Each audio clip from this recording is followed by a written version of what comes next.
Chapter 887, Exposed Again. Chapter 887, Exposed Again. Proofreader, Papatonks. Bailey Jingwei stood up, his creepy grin driving fear into the five, stopping before the first man. This is your chance. It all comes down to your fortune if you can grasp it. Speak. What is your answer to Sword King Fei Yun's question? Bailey Jingwei's sharp eyes glanced at him, and Roar the man was on the verge of crying, pleading, Prime Minister, Sword King, I'll never pretend again. I was just trying to seek my luck by omitting some things. I didn't mean to commit such a crime. Then you should treasure this chance more. Bailey Jingwei glared at the wrong guy. Answer Sword King's question, and we'll let you go. Even as he was sweating bullets and shaking like a leaf, he still put on a grieving look. Sirs, I really don't know. I would never lie to you. Please spare my poor life, great sirs. The guy looked so feeble, so fragile, so victimized. Bailey Jingwei turned to Shangwan Feiyun, who shook his head. Shangwan Feiyun hooked his finger, and the man in question exploded in a shower of blood and gore. Out of nowhere, the blood splashed everywhere, especially on the other four. Soaking them to the bone, the four shuddered. Feeling the slick and warm blood trickling down their faces, some of them even soiled themselves. Just one question. That was all it took for a perfectly fine and alive man to be reduced to a pulp. The dread shook the remaining survivors to the core. Ignorance is a sin. Who's to blame for not even answering Sword King's simple question? Bailey Jingwei shook his head as the blood spread on the ground and walked to the second one. He pulled his shoulder with a grin. Well, do you know? Ha! Bailey Jingwei's hand felt like the whole world was on his shoulder. His knees softened. His legs felt like jelly, ready to crumble. Luckily, Bailey Jingwei was there to hold him straight. Alas, that did not stop the wet feeling coming from his pants. Frowning, Shangwan Feiyun shunned him and held his nose in anger. Bailey Jingwei laughed. Ha ha ha, afraid? Great, that shows you value life. As you know, you only get to live once. Knowing its value means getting to enjoy living. Now that's wisdom. Brother, a wise guy like you should know the right answer. Don't disappoint me. All right. Gulping loudly, the guy shook and bobbed his head. His eyes darted all over for the answer. Coming to a decision at long last, he gnashed his teeth. Screw it all. Since I'll die anywhere, I might as well go down fighting.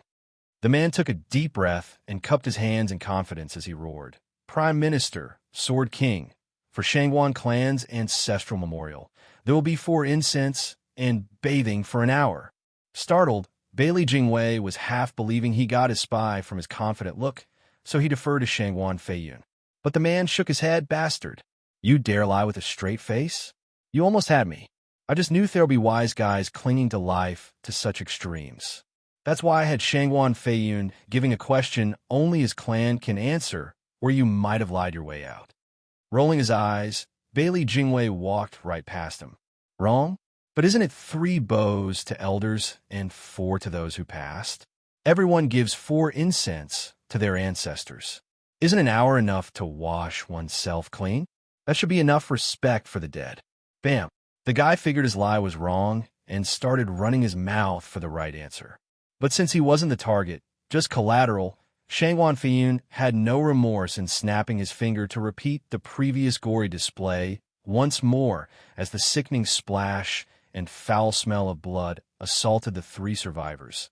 They were paralyzed in fear. 2 of them had no chance of getting the answer right, falling in the pits of despair. We can't even lie our way out. Only Shangwan Yulin hesitated while sweating. As a valued member of the Shangwan clan, he knew all too well about the answer. If he said it, it proved he was a spy and the enemy would use him.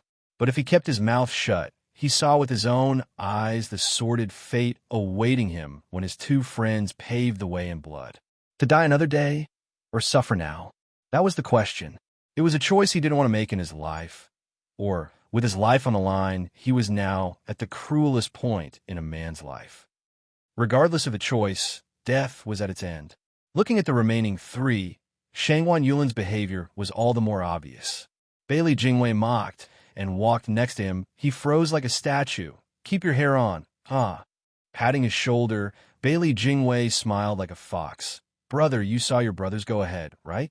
Life is so precious, but they just didn't know how to treasure it. What a shame. There must be so many things they wanted to do, but alas, that ship has sailed. You, my friend, are next. Who knows, maybe third time's the charm, and might actually know the answer. Or maybe I'm expecting too much, and you'll just be walking in their bloody footsteps. How about this? If you have any last wish, let me hear it. I'll do everything in my power to fulfill it. It's the least I could do for a handsome chap like me. Huh. Bailey Jingwei was mocking, but also slipping triggers inside his speech. All too inside his will to live, everyone died. That was life. But dying bitter or at peace differed.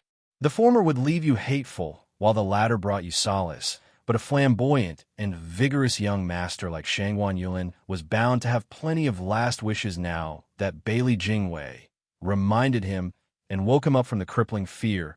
He realized he wanted so much more in life. He had yet to be the leader of Shangguan clan. He didn't get his cousin either. How could he die without rhyme nor reason? Bailey Jingwei's sharp gaze picked up on his conundrum and capitalized. A handsome and talented young master. Only to die in vain. What a pity. Such a death is like a feather swallowed in the waves of the endless ocean, gone from the people's minds. The things you wanted will become others. Isn't it tragic for you to die and for others to enjoy your aspirations? Shangguan Yulin shook, his heart sinking. Why the hell should I die? He was Uncle's real nephew. Dying would lead to successful mission, but it would not be him who would be Uncle's right hand, but that profiteering fake nephew who would get his cousin and rise to the top. Why should I give my life for others to gain fortune? The image of Zhou Fan, Shangguan Qingyan, and Gu Santong, one happy family, was burned in his mind. They would be perfect and live a life of joy. All thanks to his corpse. Shangguan Yulin's eyes were bloodshot with rage. Bailey Jingwei grinned. Sword King Feiyun is a direct descendant of the Shangguan clan. When we attack Eastern lands, he'll be the lord of Eastern lands, of course, as the rightful ruler of Shangguan clan. Sword King Feiyun did not forget about his clansmen, each year holding a memorial for his ancestors. All he wishes is for the glory of the Shangguan clan. If a young clansman were to come to him, he'd be welcomed with open arms. Nephew Shangguan Yulin greets uncle. Seeing Shangguan Yulin about to cave and his guard lowered, Bailey Jingwei struck at his heart with guile. Until Shangguan Yulin fell victim to his desires. And to his knees, Bailey Jingwei and Shangguan Feiyun were overjoyed. They got their spy. And for this guy to say uncle, that meant he was clan head's nephew as well. They got one big catch. Chapter 888. A Turncoat's Options.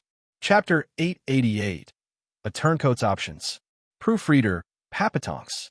Shangguan Feiyun's eyes bore down on the kneeling Shangguan Yulin with an excited heart, ready for the final test, in case he's just another frickin' coward that spews anything to cling to his puny life. You're saying my nephew, is it? Then you should be aware of the memorial held each year by the Shangguan clan. Absolutely. Shangguan Yulin's eyes flashed, reporting, Uncle, Shangguan clan's yearly memorial burns 36 incenses for the 36 clan heads before that defended Eastern lands, the Shangguan clan, and gave their lives for it. Bathing will take 24 hours the entire day before one shows respect to his ancestors, with the idea of the 36 heavenly cycles in mind to pray for their blessings. Shangguan Feiyun shook and laughed. Ha, well done. Only a Shangguan clansman knows true respect. No outsider will know we hold a memorial for 36 ancestors. Does that mean we found our spy? Bailey Jingwei grinned, while Shangguan Yulin tensed and shrunk. Bailey Jingwei helped him up with a kind smile. Young Master Shangguan, relax. We've gone through such trouble to find you so you could guide us. It's only a matter of time before the Shangguan clan will be under Sword King Feiyun's rule. To receive his help so early is your fortune. Moreover, you said you're Sword King Feiyun's nephew. Being so close is bound to bring splendor in young master's future.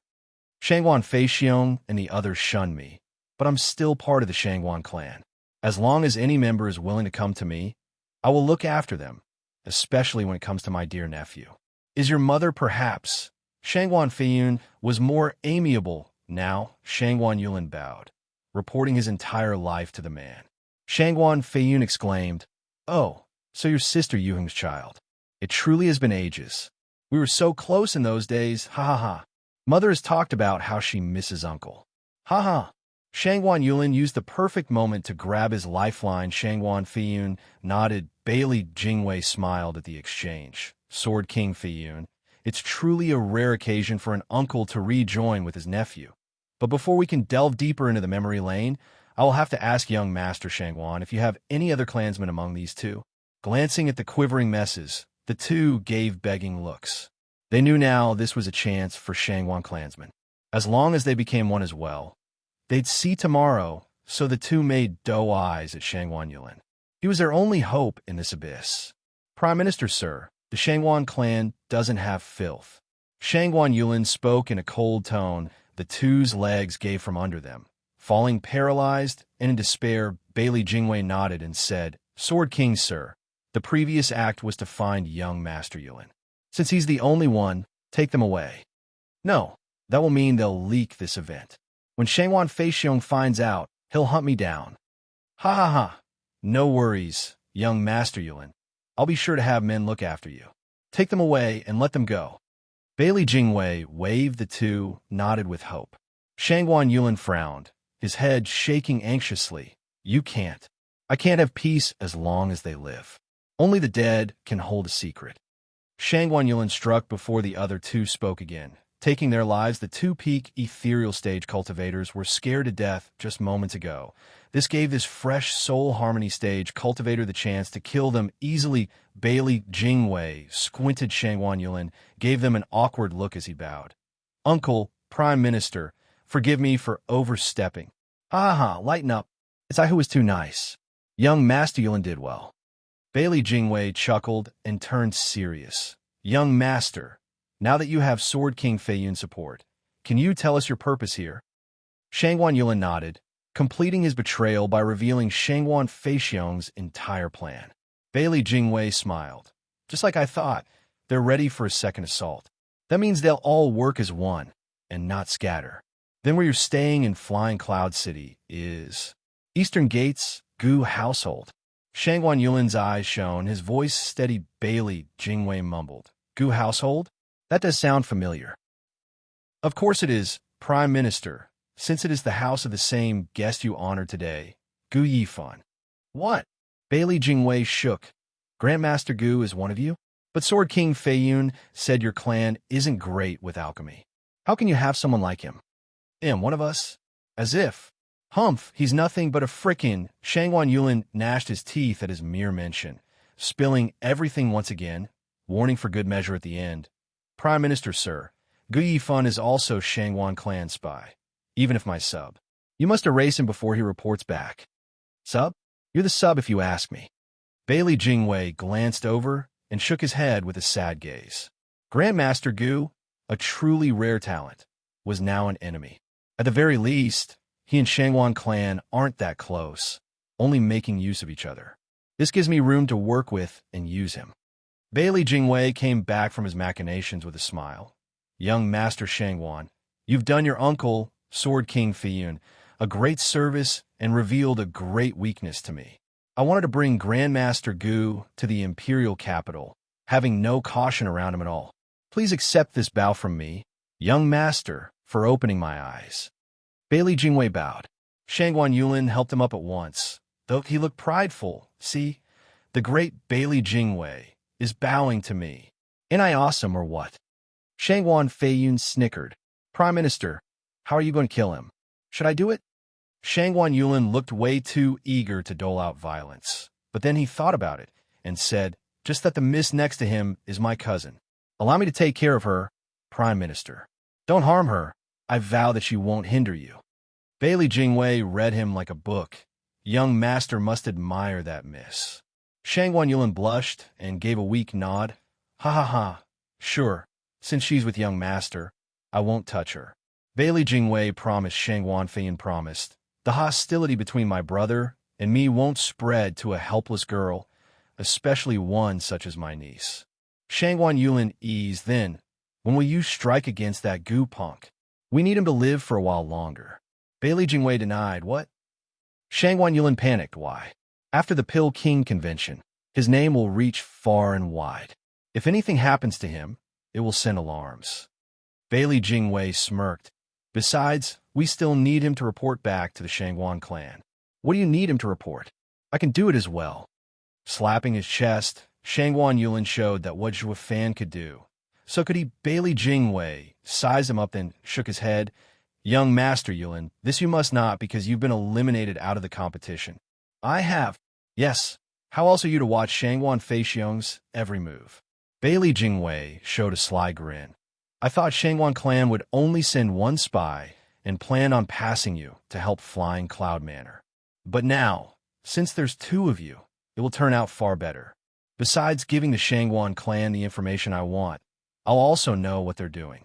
Any slight delay will lead to different plans of action. That's why I decided to have Gu Yifan report back, and you watch Shangguan Feixiong and read his doubts. This will make my plan of attack all the more precise. Understand? Chapter 889. To each with their own greed. Chapter 889. To each with their own greed. Proofreader, Papatonks. Squinting, Shangguan Yulin spoke hesitantly. You know Shangguan clan is staying at Gu household, so why not attack? Why? Ha ha ha. Young Master Yulin, you still don't get my idea. Bailey Jingwei smirked. Shangguan clan has many experts. Even if we attack, they'll scatter and we'd hardly get any of them. But even if we do, experts aren't so quick to give in. By setting traps around the household, they'll soon notice as well. This leaves the best solution to use the manor. We'll take adequate precautions, so once they come in, they'll never get out. Shuddering, Shangguan Yulin gasped. You want to kill them all? Ha ha ha. It does sound greedy when you say it like that. You either do it right or not do it all. After sipping his tea, Bailey Jingwei smirked. Most of Shangguan clan's strength will be crushed here and thus weaken eastern lands. As the sole survivor of this disaster, you'll be our eyes and ears inside the eastern lands. This will be its downfall. Wind Sword King Feiyun will rule it. Young Master will become the first minister, showered in endless glory. Getting some cousin couldn't be easier. It's all up to you what image suits you. You can be the grieving hero or a sufferer as you become Sword King Feiyun's right hand. I can make it happen. I can make it so you will have a right to embrace any girl you want without repercussions. Shangguan Yulin's brow shook, betraying his excitement. Bailey Jingwei peeked at him and continued. Young Master, to the survivor goes everything. Regardless of morality and name, it's at the whim of the winner. History is written by the victor. So young Master need not be concerned that the death of these Shangguan experts will label you a traitor of eastern lands, because we have the power to make you its hero. Everyone will bow at your feet, even your cousin. If you keep this secret, we won't speak a word of it either. Bailey Jingwei's name as Prime Minister of the Sword Star Empire wasn't just for show. He could read Shangguan Yulin like a book, twist his words, and paint a fantastic future. The clueless youth would get lost, and the kid knew that an attack on Gu household would result in heavy losses on Shangguan clan's side. But his uncle and the Venerables were too strong to be captured. Not even if Shangguan Feiyun was included, Bailey Jingwei wanted them all gone. An entirely different problem. Not to mention, Shangguan Feixiong was his uncle who looked after him since young, as well as his cousin's father. If one day Shangguan Qingyan learned that her father's death had something to do with him, her hatred would know no bounds. But now, Bailey Jingwei's intricate speech hit home. Right at his core, weren't you scared of being found out and end up shamed for your betrayal? Well, we have a solution. You'll not only be worry-free, but gain all the glory too. Ain't that a good deal? The best. Shangguan Yulin's mind made instant peace with his betrayal, all under the cover of fame and fortune. Willing to become the devil's right hand without blame or guilt, men would be damned for all eternity. He was still caught up in that fantasy of his and oblivious that once Bailey Jingwei helped him rise, he could also crush him as well. Having your weakness exposed tended to do that you would be nothing more than his puppet. The whole point to the saying, one mistake lead to ruin. The only chance of overcoming it was by embracing it, facing it head-on, or forever be bound by it. Or maybe it was simpler than that. He might have figured it out, just that he was looking for excuses to let Bailey Jingwei use him, since being used meant Bailey Jingwei needed him alive at the heart of all his desire. It was not fame, glory, uncle, or even cousin, but himself that settles it, young Master Yulin. Bailey Jingwei cupped his hands at Shangwan Yulin with a smile. The youth replied in kind and left. Bailey Jingwei finally showed his disdain once he was gone. Hypocrite. Also beyond selfish. Shangwan Feiyun added, looking at the extra blood around, misery loves company. Even if there's no friendship involved, there's no rush to finish them off. More like he's too scared to lose his puny life. Bailey Jingwei nodded. I never planned on letting them leave, only testing your cousin's character. And what a test. This guy's a good pawn, but not trustworthy. Guard, have someone watch the Gu household. That guy in particular. Yes, sir. The guard obeyed. Shangwan Feiyun called before he left, and that cousin of his. Since he thinks of himself a lover, then let's give him a shameless reason to give his life for us. Ha ha. Bailey Jingwei nodded. Good one, Sword King Feiyun, but there's some things I wish Sword King would clarify for me. Prime Minister, there's no need for such a courteous tone. Please speak. Sword King, sir, are you that close to his mother? Shangwan Feiyun's mouth twitched and mocked. The hell I am. She's always been a shrew, that one, and a tomboy. The mere sight of her annoyed me. Who knew she'd have a son? Humph. The guy who had her must be one poor devil to deal with all that craziness. Ha ha ha.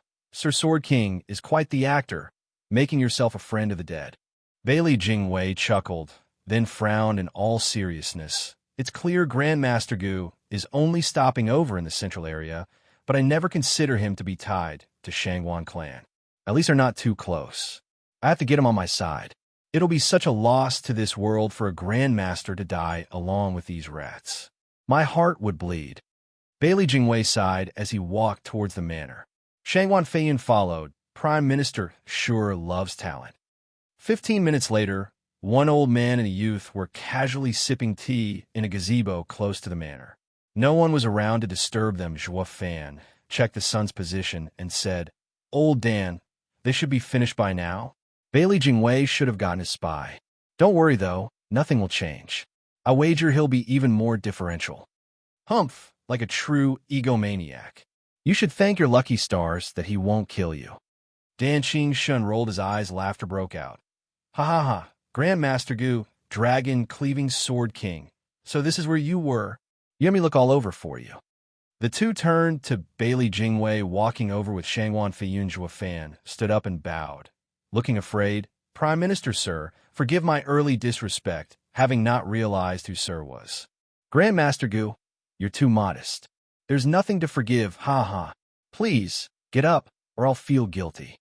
Bailey Jingwei had a bright smile and looked quite respectfully at Zhuo Fan. That stunned Dan Qingshun, the boy's right. Bailey Jingwei didn't mention the spy, but treated him even more courteously than before. Does Bailey Jingwei even know who he really is? It's like two weasels are fighting to better the other. Zhuo Fan was quite humble as he noticed Shangwan Feiyun. Sir he is the lord here, Sword King Shangwan Feiyun. Bailey Jingwei introduced, shaking. Zhuo Fan gasped and bowed again. Sword King Feiyun, sir, forgive me, forgive me. It's fine. Sir can rise. Shangwan Feiyun helped him straightening his clothes. Zhuo Fan beamed. Ha ha ha. I'm a mere radiant stage cultivator, but actually got to meet two Sword Kings and the Prime Minister in one day. I've never been more excited in my life. Prime Minister, when Sir Dragon, cleaving Sword King, said he was defending his home, he almost shocked me to death. I'm truly ashamed. Dan Qingshun frowned in silence. This boy's acting is out of this world. Even I'd buy into his role if I didn't know his ruthless nature. Ha ha ha, Sir Gu is truly funny. Come sit. Bailey Jingwei laughed and started, not letting him make a fool of himself, but also quite appreciative of him. By the looks of it, Grandmaster Gu is a simple man who only knows alchemy. Shangwan Yulin was right. The Shangwan clan made him a spy, and he's unrelated to them at all. Shangwan Feiyun, and he shared a nod. This neophyte spy was the best pawn to use and implement their counter as smiles traced beneath the gazebo, each hiding their greed and plans. Chapter 890, Flawless. Chapter 890, Flawless. Proofreader, Papatonks. in a quaint little gazebo behind the Flying Cloud Manor, for people were enjoying the good life, laughing and chatting to their full content like old pals. The totally harmonious mood felt surreal to the last watching them. See cousin. Pausing, the four put down their teacups and turned towards the newcomer. Shangguan Qingyan looked complicated at the uncle she never saw before. Oh, Grandmaster Gu's cousin, Miss Gu. Aha, come, please sit. Shangguan Feiyun looked at his panicking niece without exposing her, merely pointing at the chair next to him. We were just having a chat with your cousin. If you don't mind it, take a seat as well. Shangguan Qingyan's brow shook. As a young miss of the Shangguan clan on her first undercover mission, she had been warned by her father and the elders many times to close her heart. But seeing the betraying uncle, she let her nervousness slip. Shangguan Feiyun and Bailey Jingwei understood at a glance and merely smiled. Shangguan Feixiong must be lacking men to send a naive child like her as spy. Huh. Zhuo Fan grinned inside. The appearance of Shangguan Qingyan and her reaction made her suspicious, but Shangguan Feiyun ignored it, having known everything. And since Bailey Jingwei was fond of Zhuo Fan, as the four chatted moments before, Bailey Jingwei had tested him to ascertain the panicky reaction all newbie spies were endowed with. He did not disappoint. Thus, Bailey Jingwei lowered his guard and accommodated to this greenhorn playing spy in the big world. Shangguan Qingyan came here to cover both herself and Zhuo Fan. Shangguan Feiyun grinned and stared at her, making her tense. He laughed in the end. Ha ha ha. I'm inviting her for a chat, but she's just standing there looking at me in silence. Is she thinking something bad? Shangguan Qingyan panicked, and sweat trickled down her brow. Shangguan Feiyun shared a look with Bailey Jingwei as the two enjoyed teasing her. Yenner, are you all right? Why the grimace? Is your illness acting up? Zhuo Fan walked to her to block her flustered face, and signaling her with his eyes, Shangguan Qingyan used this chance to get away. Yes, cousin, it has been acting out, and I feel weak. Help me back. Oh, sure. Take out Sword King's token. Here. Thanks. Zhuo Fan took it and rushed to the three to bow. Forgive me, the elements in my cousin's body are unbalanced and can only go on with pills. I'll be saying my goodbye now. Danqing Shin nodded and accepted the token. Then I won't hold you any longer, Grandmaster Gu. Go and look after Miss Gu. Thank you. Zhuo Fan walked away. Shangguan Feiyun raised an eyebrow. Grandmaster Gu, since Miss Gu is hurting, why not heal her here? We have all the ingredients you need, and Grandmaster Gu may use them at his discretion. Oh, it's fine. Zhuo Fan looked guilty and gave a silly smile. Thank you, sir. But making the pill for my cousin is complicated and takes too long to be made on the spot. I still have some at home, and I need to return quickly to avoid complications. Bailey Jingwei squinted. Then we won't be delaying you, Grandmaster Gu. But sir needs to get ready. In around 5 days, we'll be leaving for the Imperial capital. Grandmaster Gu has to make sure Miss Gu's medicine will be accounted for on the journey as well. Stunned, Zhuo Fan gave an awkward nod, then left with Shangguan Qingyan. Grandmaster Gu's words are full of suspicion. Danqing Shin glanced at the other two and said, if Miss Gu has such a deadly illness, how could he leave the medicine at home? Their reactions are off too.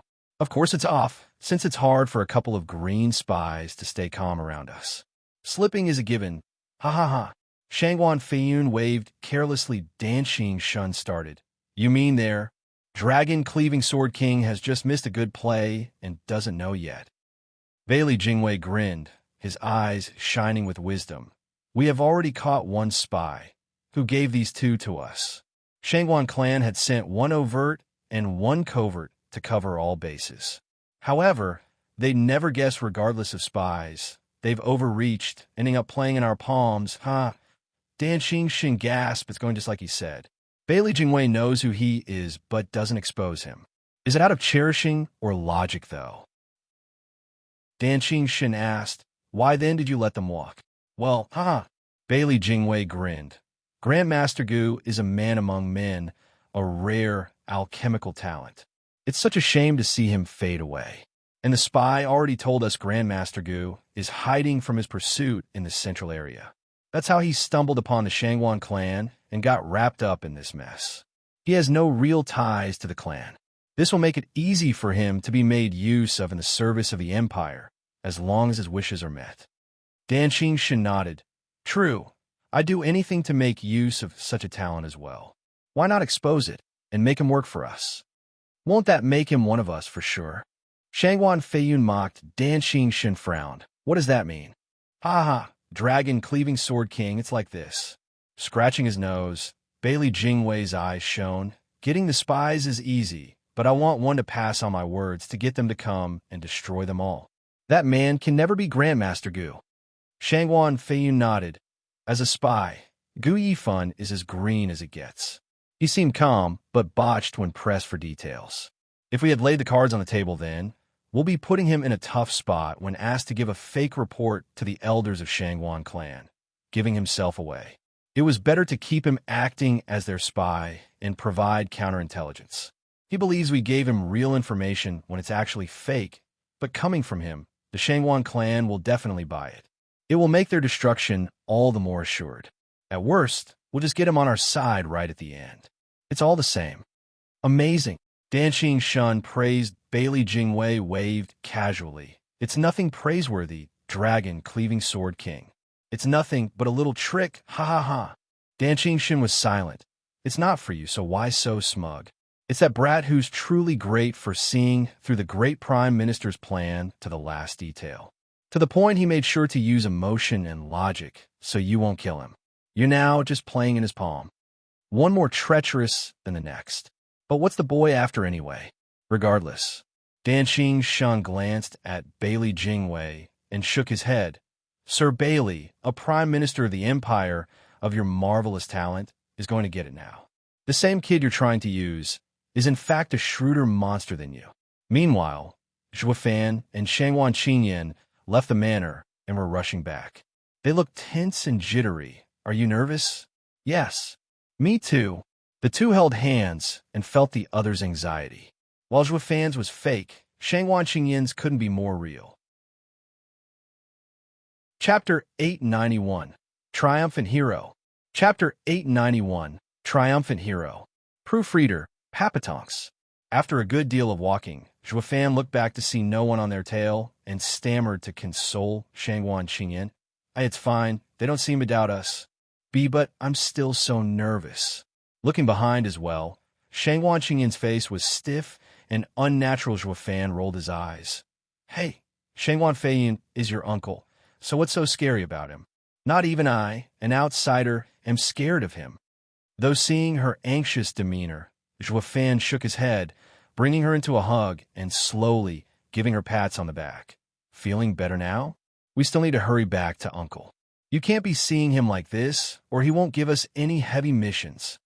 When he was worried Shangguan Qingyan's naive nature would give them away, to Shangguan Feixiong raising doubts in Bailey Jingwei's presence with their acting was fake to gain their trust since they already had another spy spilling the beans and wanted them to give their report. It was the only way for him to get the two sides to duke it out, so he come out as the sole winner. However, once Shangguan Feixiong sees this chick like this, he'll seriously doubt us. We even deceive them with such obvious signs. Who knew what this might lead to?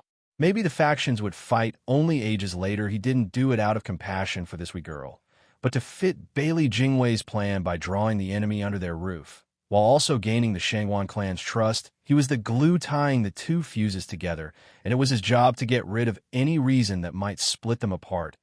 All to enact my flawless plan? The poor girl had no idea of the devious plan in the man's mind. Being hugged all of a sudden like a child and rubbing her back made her feel warm, and she started to blush. She did not hate it, though. Her hands sliding around Zhuo Fan's waist in time with his rubbing startled. Zhuo Fan froze with a weird look on his face, stopping his hand on her back. What's this chick up to? Is she making use of me in this situation? I'm consoling her, but she's out to get more out of this.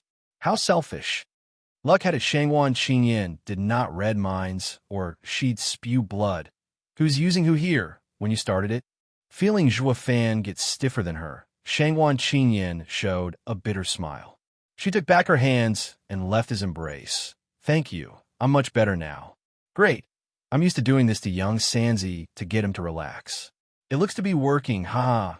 Fan gave a dry chuckle and nodded at her recovered state. Resuming their walk, Shangguan Qingyan peeked at him and muttered, "You look quite calm in front of those great people. You even smiled like you're of the same cloth. Why then now? Was I scared?" Fan smiled as she finished her question. "Ha ha ha. I had to force myself through it or they'd found me out. My life doesn't matter, but what about young Sanzi? Like my master once said, all living things have their own path. Even the tiniest creature lives in its own mundane way. I am weak as an ant and no royalty, but to secure my life, I have to keep a straighter face than anyone. You don't believe me? Touch it." Fan stuck his face closer to Shangguan Qingyan and made her giggle. Pushing him away in fake anger, Shangguan Qingyan then found Fan much closer to her heart. "Actually, you're not that insignificant. You're a rare 11th grade alchemist. If not for the Pill King convention, I'd never know your good side.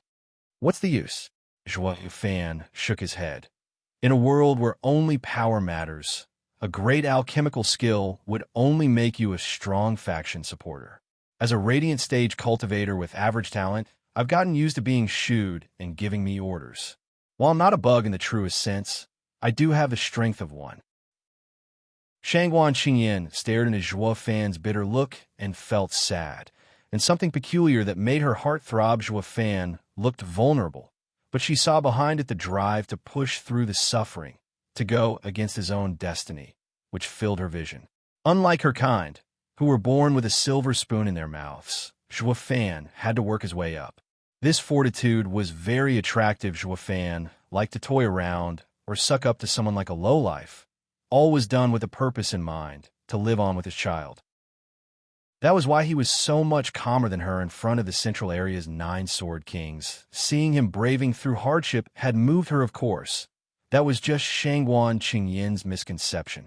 Fan was just a fallen angel upon this mortal world, of the noblest ilk, with total disregard to all so-called experts.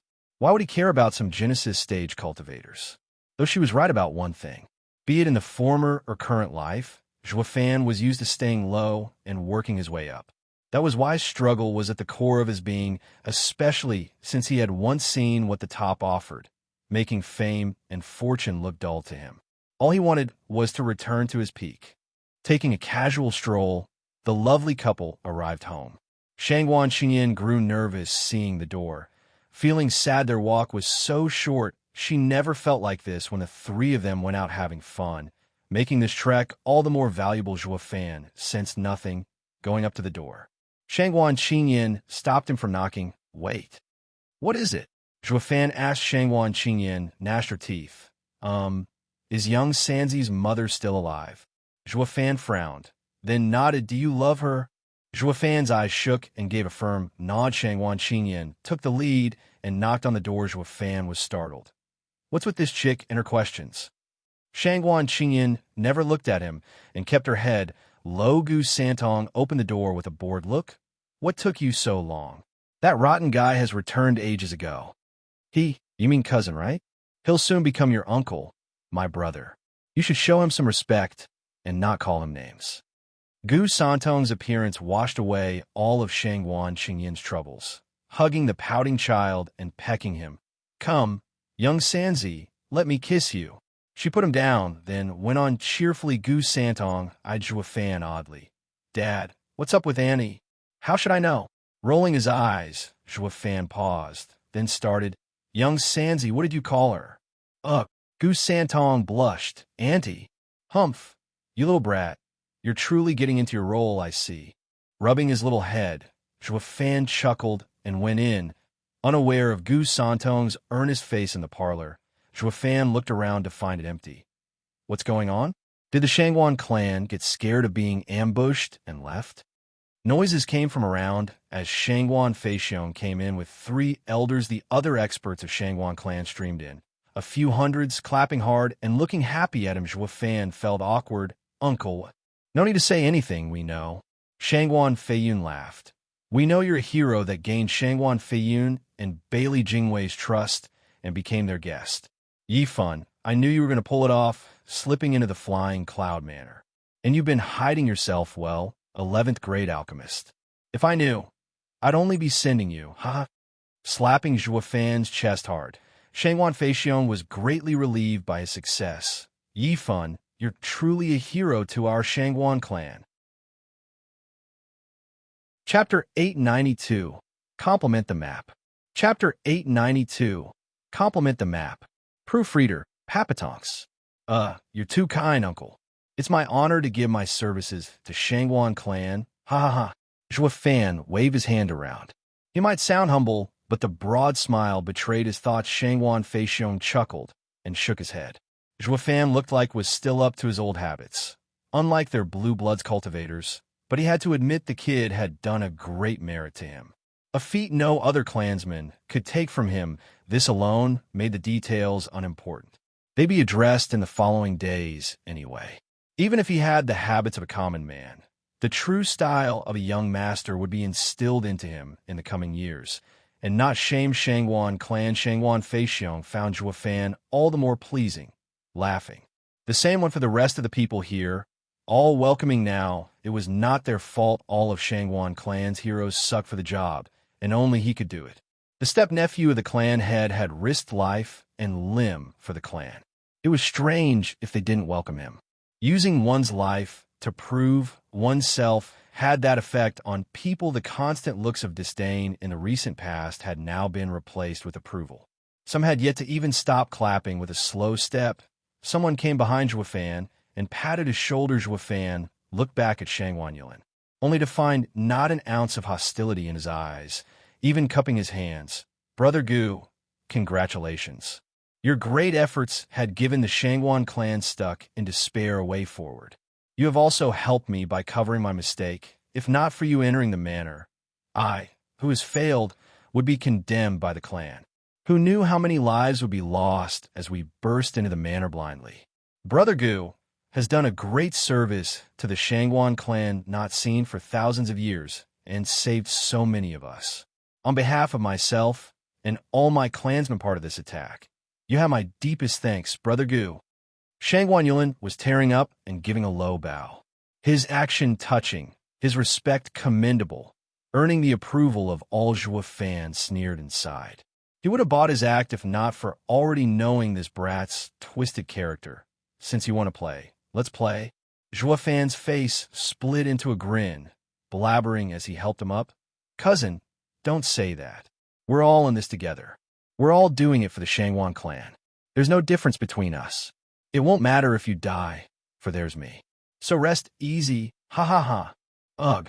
Shangwan Yulin's face twitched. Did he just wish for me to die? Yi Fun, what nonsense are you talking about? How can he die? Aren't you all back safe and sound? Stop speaking ill in these times. Shangwan Feixiong frowned, and chided Zhuo Fan noticed his blunder and explained, No, uncle, that's not it.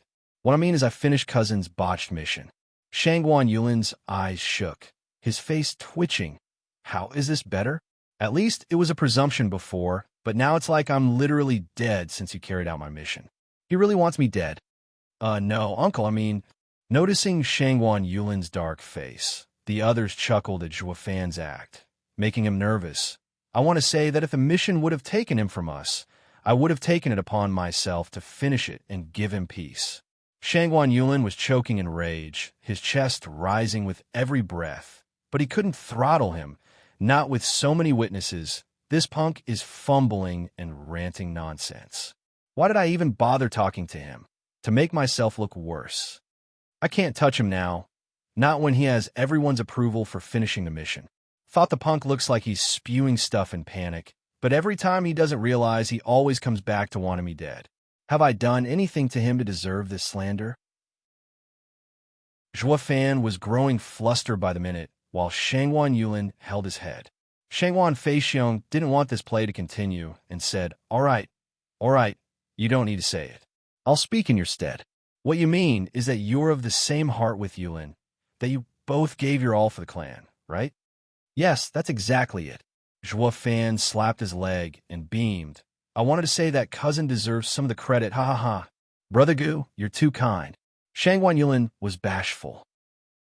Shangwan Feixiong laughed. You've always been so sharp-tongued, kid, but now you're quite vague. How can you be such a downer when you're that excited? Now I know why Yena has been so crude lately. She's been hanging out with you, and you ruined her. Please forgive me, uncle, for ruining cousin. Like a child in the wrong, Fan immediately played the victim card. Shangwan Feixiong ignored it. It's fine. As long as the heart is true, the details don't matter. Also, Yifan. Shangwan Feixiong grabbed Fan's shoulder. I used to think taking you as my nephew was my greatest regret. I didn't think you'd help Shangwan clan so much so soon. I was right to take you in. Fan's eyes were filled with emotion looking at his uncle Feixiong. We're also caught by surprise with the kid's character, smarts, and determination. It was the right choice in sending him on this task, ha ha ha. The three venerables threw in their 2 cents. Laughing, the two rolled their eyes. These coots wouldn't have placed him as sub or put a watch on him if that was true with Shangwan Feixiong and the venerable's approval. The rest of the clansmen were more open with Fan. Shangwan Yulin's darkness only grew as he observed their joy.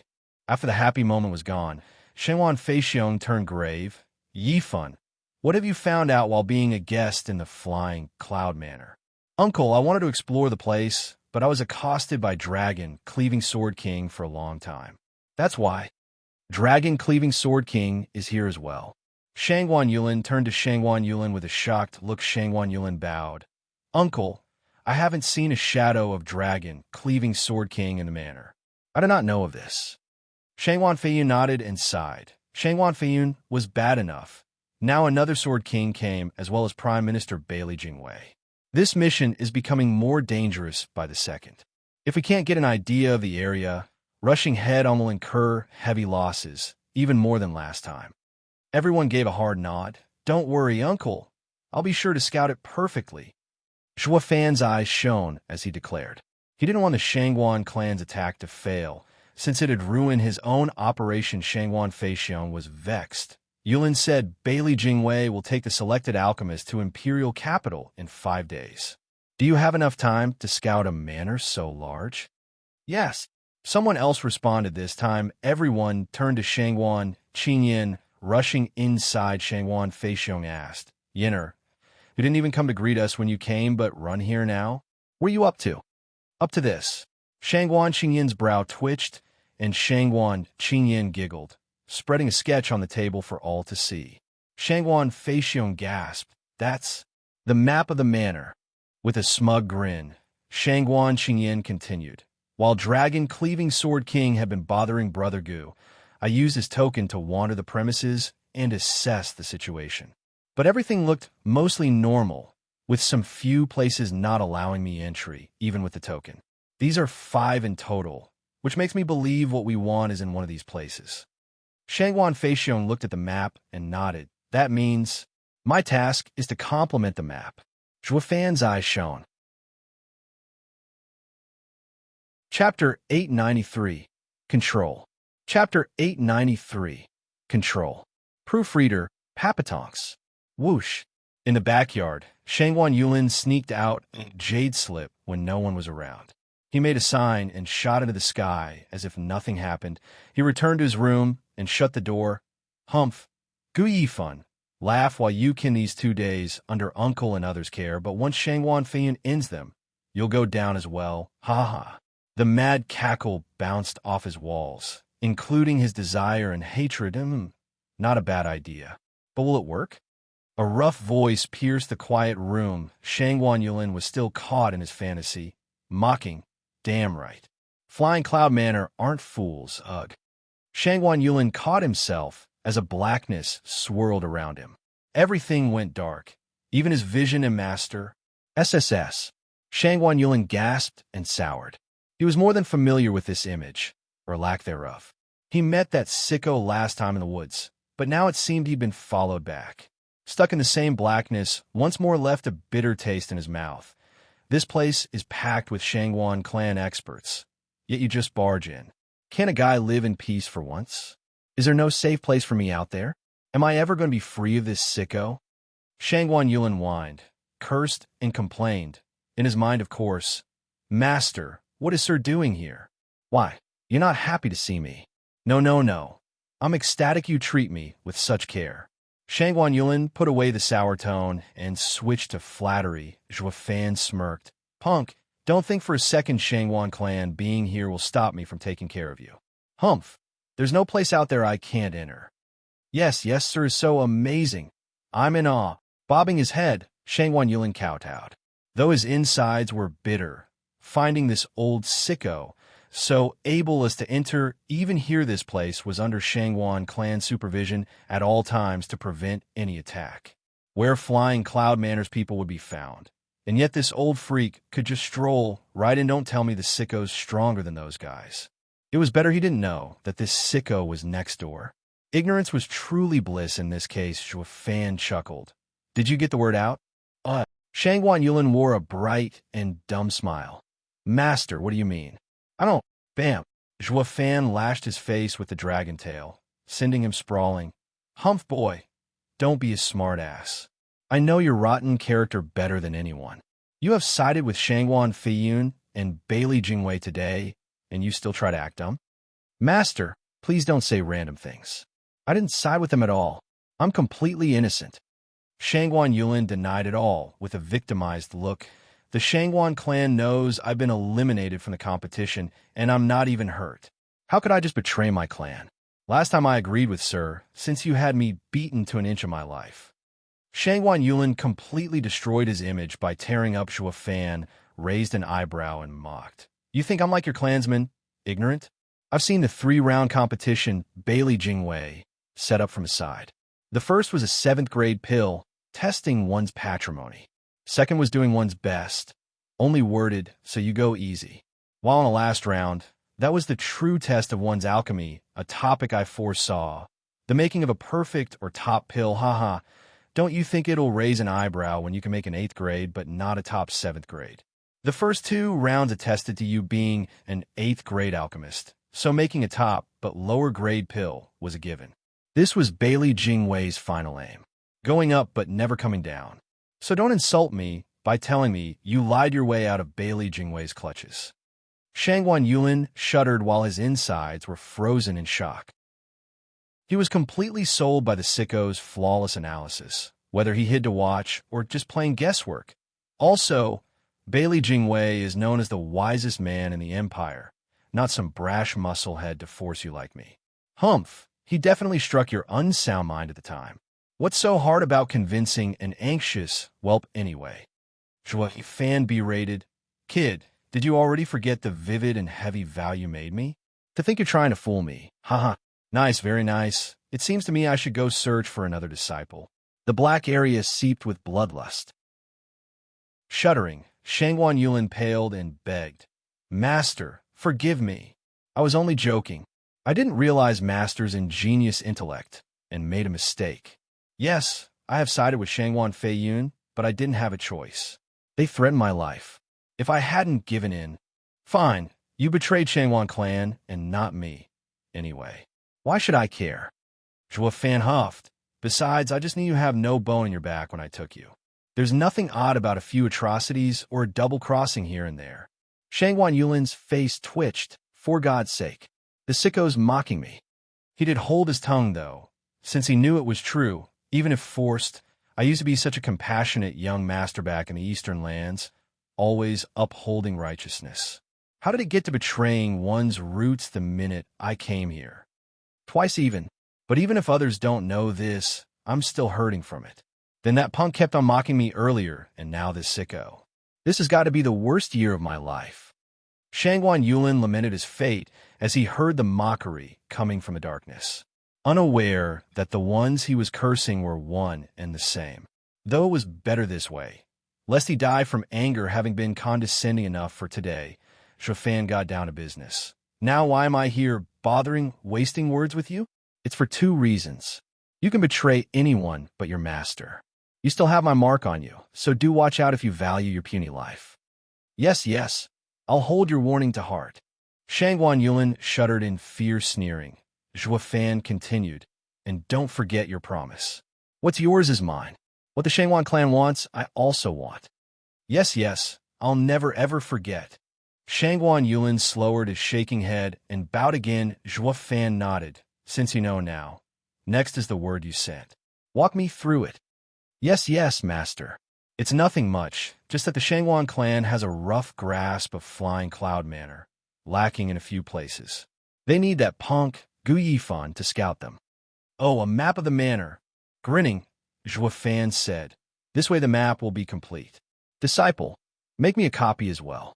Shuddering, Shangwan Yulin's eyes darted around. What's the sicko planning to do with it? Is he after the manor's things as well?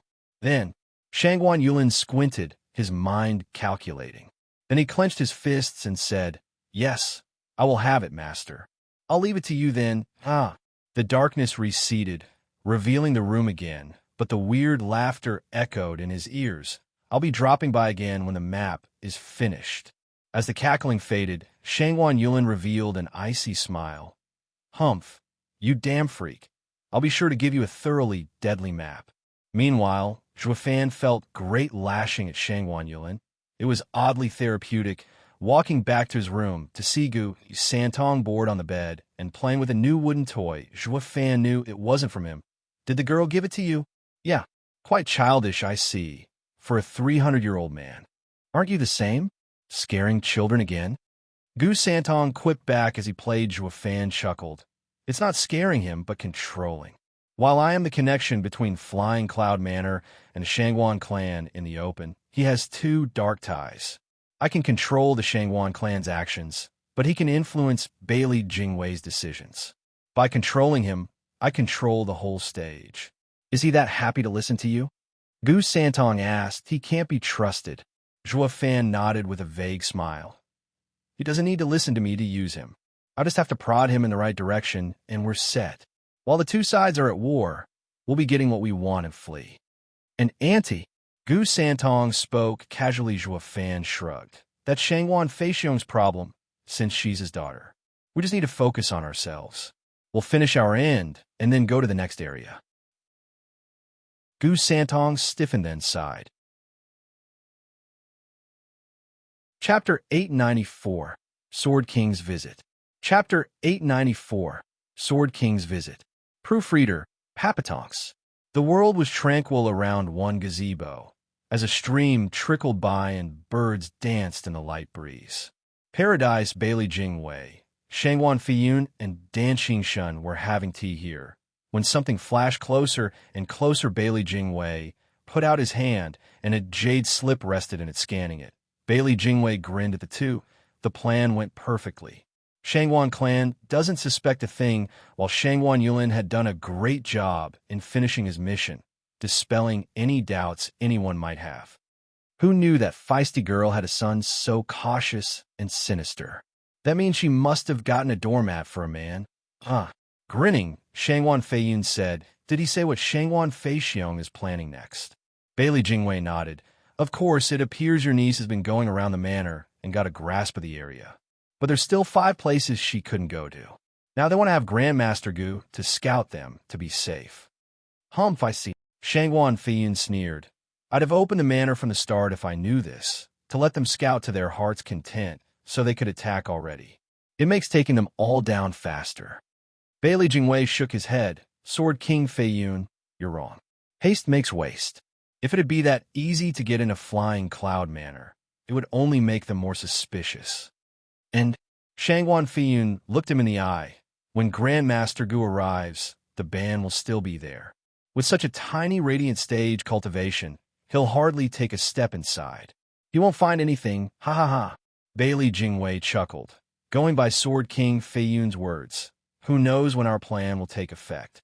But like I said before, we'll destroy them in 2 weeks and not a day later. I don't have the time to play around Sword King Manor. I'm a busy man. Then what do you want to do? Have someone show him the way and fill in the blanks. With a confident smile, Bailey Jingwei said, starting tomorrow, we'll invite him to the manor for fun, drinks, and meals, while giving him room to finish up the map. In this process, we need to adjust our attitude, make a believe we appreciate his alchemical talent while dispelling any doubts. When the Shangwan clan makes its move, we can also contain Grandmaster Gu so the thieves won't disturb him. Shangwan Feiyun nodded and mocked. Prime Minister Bailey, you're still placing Grandmaster Gu's safety as top priority. You sure like your talents, ha ha ha. As the Empire's Prime Minister, It's only natural for the Empire to seize talents. Bailey Jingwei smiled and looked at the ever-silent Dan Shun. Dragon-cleaving Sword King.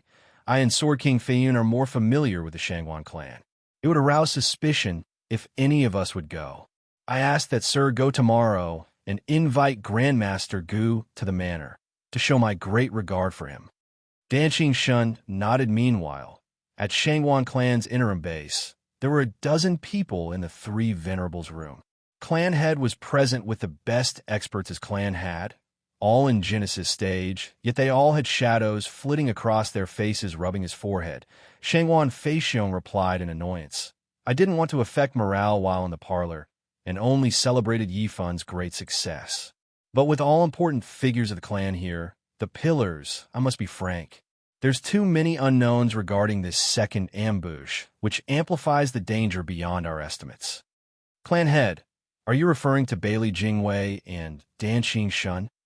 The men all knew the source of his vexation. Shangwan Feiyun sighed. Yes, they're the greatest variables to our mission.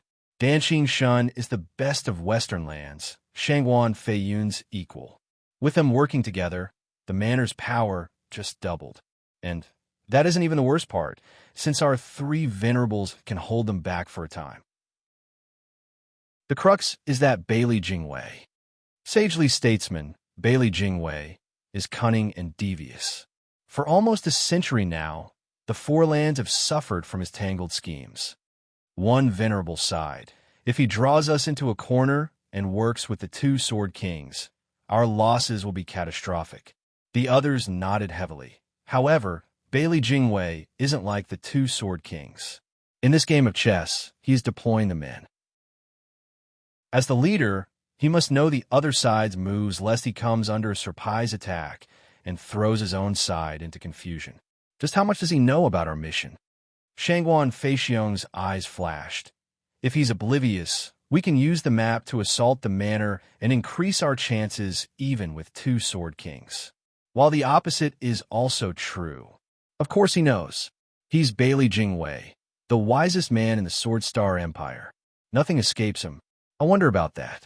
He came here to hold the Pill King Convention and help heal the Crown Prince. He might not know about us. You mean Shangwan Feiyun wouldn't tell him? Ha ha ha. You don't understand Shangwan Feiyun. He's too prideful and arrogant. He'll never lower himself and call for help when his domain is in trouble, especially a sage. Shangwan Feixiong's words threw the room into chaos as everyone started talking. Some were for the mission now that they had such a great chance. Getting eyes and ears inside the enemy base was too rare of an occasion to pass up, while others opted to wait for Dan Shun and Bailey Jingwei to leave first. As they posed the greatest threat, Shangwan Feixiong was plagued with indecision. This choice affected the life and death of his clan's main force. It was too much for him to bear a rash choice here. Would damn his clan. It led to the Shangwan clansmen arguing on, well into the evening and then into dawn. Yet they showed no signs of stopping. Still noon found Shangwan Feixiong's ears clogged with all the buzzing.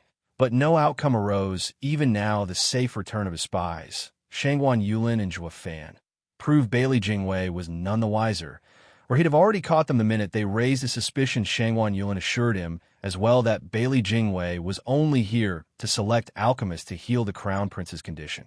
Everything pointed to him being here for the Crown Prince, and not them thus. Shangwan Feixiong called this meeting to discuss how to proceed. He could never otherwise ignore someone like Bailey Jingwei appearing out of nowhere, especially when he came with the dragon-cleaving Sword King. Shangwan Feixiong has so much trust in his nephew that he was willing to go against his principles. It was also why he was now having a headache from all the shouting cries came from outside that broke the noise within the room.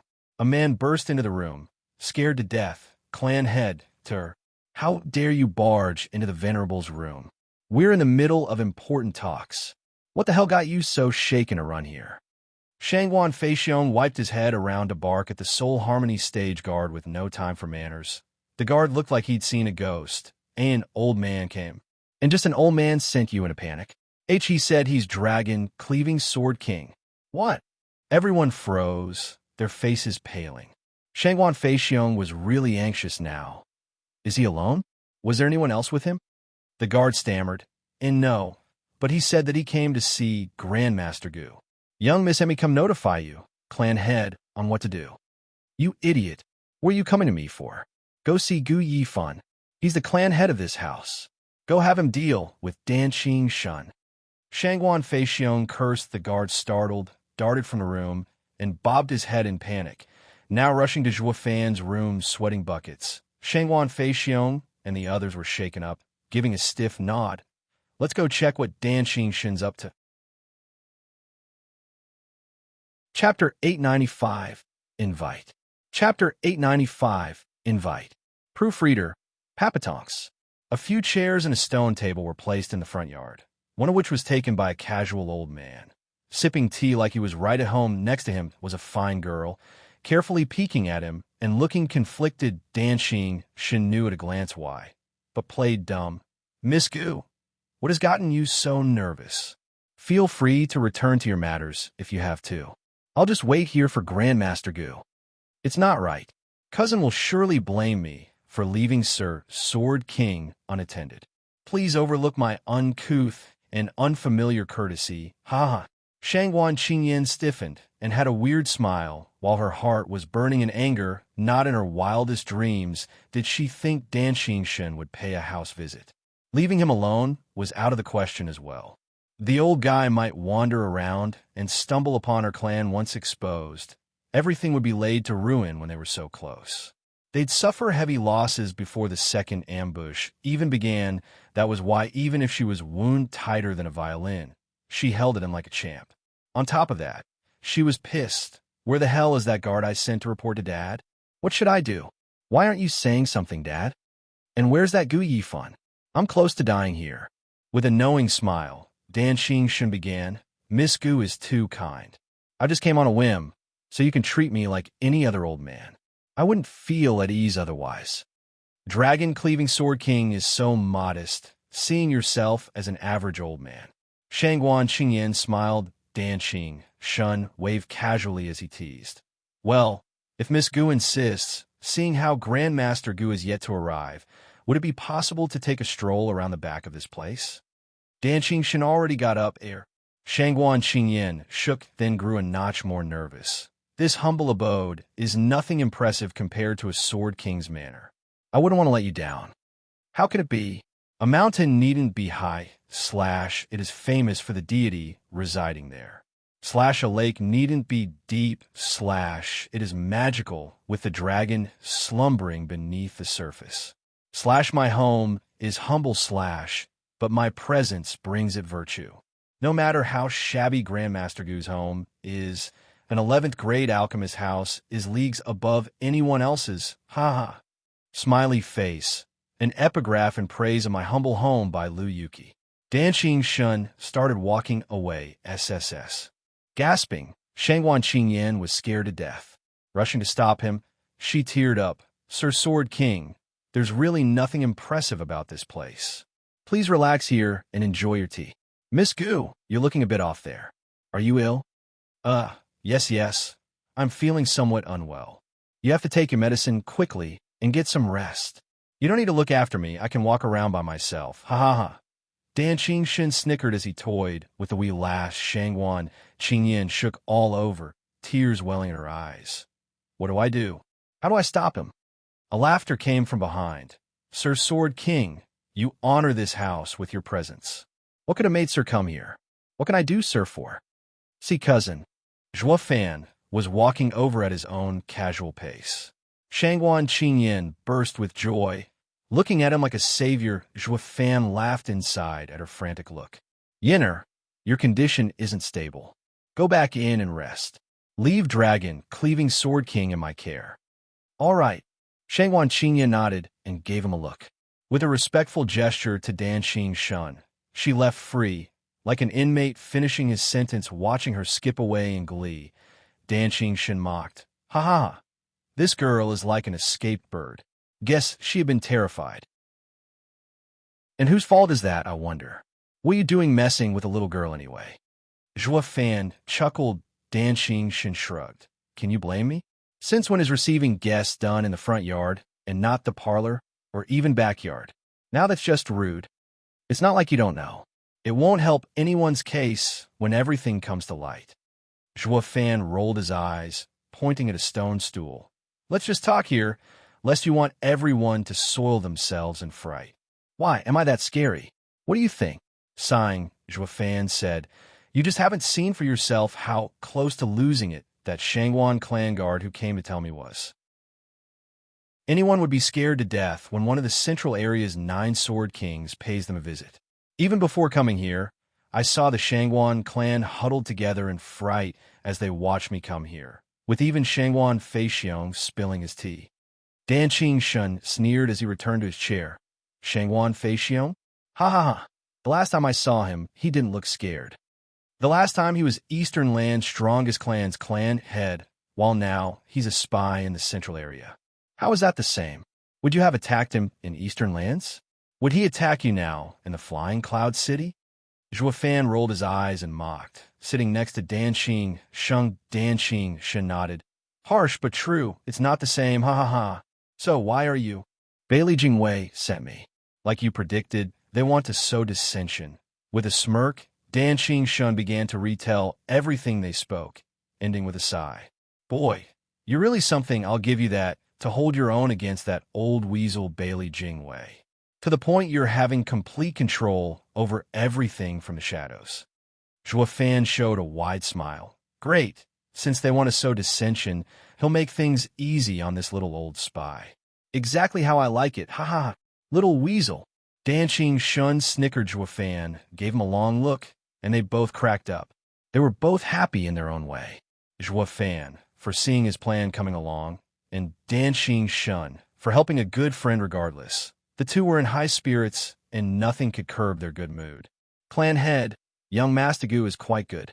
He's handling Dragon, cleaving Sword King, like a pro. There's not a trace of fear in him. Amazing. Now I get why Bailey Jingwei didn't spot him.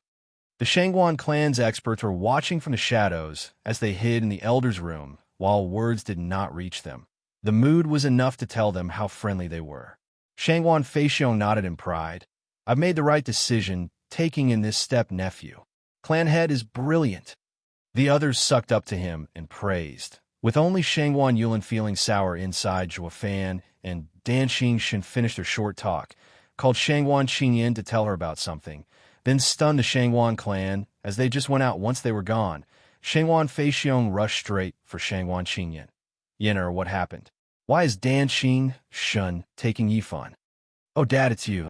Having a mob of experts assaulting her scared her for a second.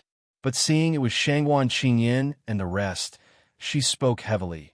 Father, Dan Qingshun invited Sir Gu to the manor. He looks to value him.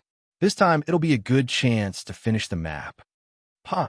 Clenching his fists, Shangwan Feixiong was overly excited, turning to the rest. Did Dan Qingshun notice us while he was here? Clan head, we have a barrier in the back to cover our auras. He shouldn't have noticed us. Great, this is Providence. Shangwan Feixiong's eyes flashed, his tone firm. Men, we've quarreled enough on this mission. Flying Cloud Manor wants Yifan so bad while ignoring this house. This shows they don't know about us. Not to mention we saw Yifan's attitude just now. He and Dragon, Cleaving Sword King, are friendly, and I bet so are the other two. Then we must relax and make use of this rare opportunity. All we need now is for Yifan to finish the map and the attack will commence. They all cupped their fists and shouted, Yes, sir.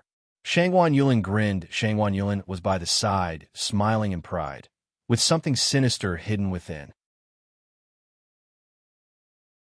Chapter 896, Jade Falls. Chapter 896, Jade Falls. Proofreader, Papatonks. Back at Flying Cloud Manor once more, he was met with the same imposing gait, the same impressive guards. Yet a most contrasting welcome. Dan Qingshun and Zhuo Fan were met with bows of respect all around. Welcome, Dragon, Cleaving Sword King, and Grandmaster Gu. A blessing to you. Zhuo Fan shot up to the level of the 9 Sword Kings practically and literally overnight. Even he was taken aback at the treatment. He noticed Dan Qingshun shrugging and leading the way with a smile. Zhuo Fan rose an eyebrow. following with a peculiar smile, passing many pavilions and gardens. The two arrived at a fabulous and grandiose hall. Bailey Jingwei and Shangguan Feiyun were waiting for them in their seats. Ha ha ha. Grandmaster Gu, you're here at last. Have you handled your matters home? Shangguan Feiyun welcomed him with a laugh. Zhuo Fan gave a short bow. Sword King Feiyun needing trouble. There's not much to look after at home, mostly finishing the chores, and I swiftly accepted Sword King's invitation. Might I ask what was the reason? Grandmaster, you're talking like I'm forcing you. Haha. Shangguan Feiyun laughed again with a casual wave. He took Zhuo Fan's wrist, being overly friendly. There, just 5 days before Grandmaster will be leaving for the imperial capital with Prime Minister Bailey. With your skill and potential, you're sure to become the main alchemist in the imperial capital in no time. Grandmaster may even be under Invincible Sword, Patriarch's favorite. Those days will make it even harder for me to see Grandmaster in person. Before it comes to pass, I wanted to get to know Grandmaster better and have you leave my jurisdiction with peace of mind. Ha ha. Zhuo Fan nodded, chuckling and cupping his hands. Sword King, you're just too kind to me. Shangguan Feiyun was a typical flatterer right now, striking before he reached fame to get close and earning returns when he went big. But what was even clearer was Shangguan Feiyun's utmost respect was to give him the chance to scout the place. I'm not denying you anything, because I'm fawning all over you. Making intelligence gathering too easy would rouse suspicions instead. But now this problem was solved through this most logical explanation. Taking a look around him, Zhuo Fan knew this was one of the 5 blank spots on Shangguan Qingyin's map. He just got to the manor and already filled one gap in the map. Bailey Jingwei sure is meticulous, filling in all the details. From indulging his scout role to setting up the place for this guest, all was done within reason. He figured all of this out only because he had someone playing triple agent with every side. Ha ha ha. The world is going down the drain if even the proud Sword King Feiyun mastered the art of ingratiating. Bailey Jingwei laughed and walked over to them. Afraid Zhuo Fan didn't get such an obvious hint. Kid, Shangguan Feiyun won't do nothing to you no matter what you break in this manner, or what place you barge into. All because he wants to get closer to you. So don't doubt for a second a scheme is afoot. This confirmed Zhuo Fan's conjectures even more. They were throwing the info to his feet. Why am I being tough? The time is now. Zhuo Fan grinned. Shangguan Feiyun found his act lacking, so he went on, grabbing Zhuo Fan's shoulder and glaring at Bailey Jingwei. Prime Minister, how can you say that? Grandmaster Gu is a genius coming from my own domain. What's wrong with being a good host in my own home by looking after Grandmaster Gu? Don't use your corrupt official rules on me. I appreciate talent, just as you do, and I value Grandmaster Gu the most. Sword King Feiyun, does the manor have some marvels and sceneries that I can enjoy? Zhuo Fan cut him off with stars in his eyes. Shangguan Feiyun shook, giving him a flat look. Bailey Jingwei was taken off guard as well. I haven't even finished my script to justify your visit to the manor, yet you dropped this sudden line? That saves us the foreplay, showing you right in, spy. Shangguan Feiyun laughed and gestured an invitation. Of course there are. Right this way, Grandmaster Gu. I dare say my manor has the best views, comparable even with the Thunder Pavilion in the imperial capital. You, sir, will be amazed at the breathtaking experience. I can hardly wait. Zhuo Fan was excited as well, rubbing his hands as his eyes shone. He cared not what the Shangguan clan and Flying Cloud Manor were up to, just that his goal just so happened to be here. While they want dissension, I'll use my role as a spy this time to find what I want in this place. It just doesn't get any better than this. Shangguan Feiyun grabbed Zhuo Fan and walked him out like an old friend. Dan Shun chuckled and turned serious. Prime Minister Bailey, you guys have made a script for hours to get Grandmaster Gu to play along. Now, instead of affirming your fears of finding it out, he just went head in with the script, falling for the first line in scouting the manor. If you knew, you and Sword King Feiyun would have just took him strolling instead. Right you are. Bailey Jingwei chuckled as he shook his head. I've never seen a newbie spy like Grandmaster Gu in my life. He's not meandering at all, but reveals his goal from start. We'd have long since thrown him into a torture chamber to squeeze the info out of him if we hadn't already known everything. So much planning, all gone to waste on this green spy. Even if we continue to fake it, he'd still not care because he was no spy, but an alchemist. Danqing Shun remained silent, showing only a smirk. No, everything. Ha ha. Prime Minister, why this kid here knows way more than even the greatest sage in the empire. Danqing Shun and Bailey Jingwei smiled. Following after them, Shangwan Feiyun took Zhuo Fan in the backyard. Where another blank spot on the map was located, Zhuo Fan was excited now. Is there another world wind tunnel here? The roaring of a waterfall rumbled in his ears. Zhuo Fan barely contained his joy. As even his body shook, Shangwan Feiyun didn't notice it as he led the way. They soon arrived before a 300-meter-tall waterfall, revealed to them in the form of a white curtain.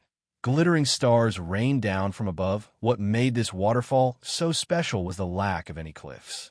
The water just fell from the air in an unending suspended river that wound through unseen obstacles before climbing back into the skies. This was a waterfall made of one complete circle of water, with the flow shaping all kinds of spaces, even tumbling in some areas. The sheer spectacle was enough to leave Zhuo Fan speechless.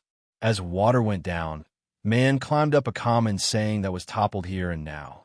Water was not only taking form, but expressed different states, from soft to hard, even without Sword King Feiyun's words. He knew this was the world wind tunnel he wanted to find. With a prideful look, Shangwan Feiyun pointed, "Ha ha ha, Grandmaster Gu, wasn't I right? This here is the most amazing sight in the world. Jade falls, endless and flowing.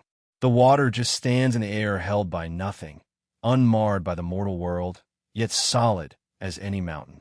It is a cultivator's paradise with its incredible spiritual energy, even more so for a water cultivator. It also helps calm one's restless heart. The ones who can't make use of it are those related to alchemy and refining." "I can see that," Zhuo Fan nodded. "Even so, it's still a great place to cultivate. Truly, everyone looks upon Sword King Feiyun with envy for you to have such a paradise at your disposal." Shangwan Feiyun chuckled. "Oh no, this is bestowed by the world. I couldn't possibly take it for myself. And I'm also not gaining as much from it from our incompatible attributes. The only help comes from clearing one's Tao heart." Zhuo Fan nodded hum. Zhuo Fan's right arm flashed an eerie red glow, and a thick bloodthirst shot from the waterfall at him. Zhuo Fan was shocked. So were the rest. Shangwan Feiyun welcomed him in his own home. Yet now someone dared to attack. Chapter 897, Soaring Sword. Chapter 897, Soaring Sword. Proofreader, Papatonks. Whoosh. As the water sprayed everywhere, a flash of red sword aura from the fall shot right at Zhuo Fan. The icy, piercing bloodthirst bit into his face, making his skin crawl. A sacred weapon. Zhuo Fan's heart thumped, his fist balled up. This was his second time seeing a sacred weapon. First being in the double dragon manner, where the vaulting sword got him good. Not even the nigh indestructible Qilin arm could hold it back. With such a sharp edge, there was hardly anything out there that could truly resist it. The sacred beast aura must have triggered it. The only way to stop it is with my divine Eye of the Void. Forged by the heavenly sovereign and sword sovereign, this sacred weapon would be meek in the face of its master's power. Unfortunately, he wasn't alone this time around, with 3 other spectators. By pushing back a sacred weapon now was the same as blowing his cover. It would make all his effort, so far useless. Zhuo Fan's heart tensed in hesitation, not knowing what to do. As the crimson sword aura drew closer and closer, he was stuck in a dilemma. Nonetheless, his right eye flashed golden, ready to act if needed be. First priority would always be his life, of course. "How dare you come out when I'm with an important guest? Leave at once." The roaring voice of Shangwan Feiyun echoed out. Zhuo Fan chuckled with a sneer. He'd never believe it for a second that Shangwan Feiyun could control the raging sacred weapon Genesis stage. They might be at peak of the mortal domain, but mortals all the same. Yet they thought of commanding a sacred weapon. You should be grateful the great weapon a sovereign forge would even allow you to wield it. Instead of respecting its parent, you holler at it and expect it to bow down. That's a 6th grade sacred weapon, not some spiritual toothpick. It demands respect. only to look on with a dumb look at what he was witnessing the next moment. The red sword faltered in midair and hovered. Actually listening to Shangguan Feiyun Zhuofan's I twitched no way. What's a 6th grade sacred weapon doing listening to some mortal domain citizen? Bruh, you're the best of the best, made by a sovereign himself. So how can you just fall so low as to obey some Genesis stage expert? Where's your dignity? Where's your pride? Did you lose them on your way down to the moral domain? Zhuo Fan watched the inconceivable play with mixed emotions. He had to switch vaulting sword soul with blood infant to get that one now, though. Shangguan Feiyun had done him one better, with this one sword soul completely capitulating to him. It was the only logical explanation for this ridiculous scene. It made him wonder, though, why is a sovereign-made sacred weapon giving in just like that? Why is it going against Heavenly Sovereign's order to kill the sacred beasts and listening to Shangguan Feiyun instead? Zhuo Fan stood there, rooted in doubt. Shangguan Feiyun took it for fear and laughed in apology. Grandmaster Gu, forgive me. This sword is the greatest treasure of Eastern lands I brought along, soaring divine sword, which needs a place of fixed spiritual energy to reside in. So I just placed it in the Jade Falls along with sacred stones. Unlike any spiritual weapon, this divine weapon has a will of its own and shuns strangers. It must have sensed you and burst out. Forgive me for letting it scare Grandmaster. It's fine, it's my honor to witness the great Eastern land's divine weapon, soaring sword. Ha ha ha. Zhuo Fan chuckled. Shangguan Feiyun and Bailey Jingwei shared a nod and an evil grin. With the soaring sword's location known, all that's left is for them to make a move. Humph. Hum. But then the red sword aura flashed once more, followed by the soaring sword disregarding Shangguan Feiyun's order as it attacked Zhuo Fan again. The immense pressure and savagery took his breath away. Shangguan Feiyun narrowed his eyes and barked. Soaring sword, stop this instant. He's my honored guest. Clang. The soaring sword expressed its refusal with a ringing sound, still coming at Zhuo Fan to end him where he stood. Curses, I thought I told you to stop already. With a mask of rage, Shangguan Feiyun drew 2 fingers together and swiped. A sword energy shot straight at soaring sword. Bam. The sky cracked with a deafening thunderclap. The shockwaves spread throughout the whole of Flying Cloud Manor. The guard held their ears in pain as they bled from eyes, nose, and mouth. The weaker ones had it worse, knocked out on the spot. Not that the closest soul harmony and Genesis stage experts closest to Bailey Jingwei and Zhuo Fan fared any better. Lucky that Dan Qingshin was there to take the brunt.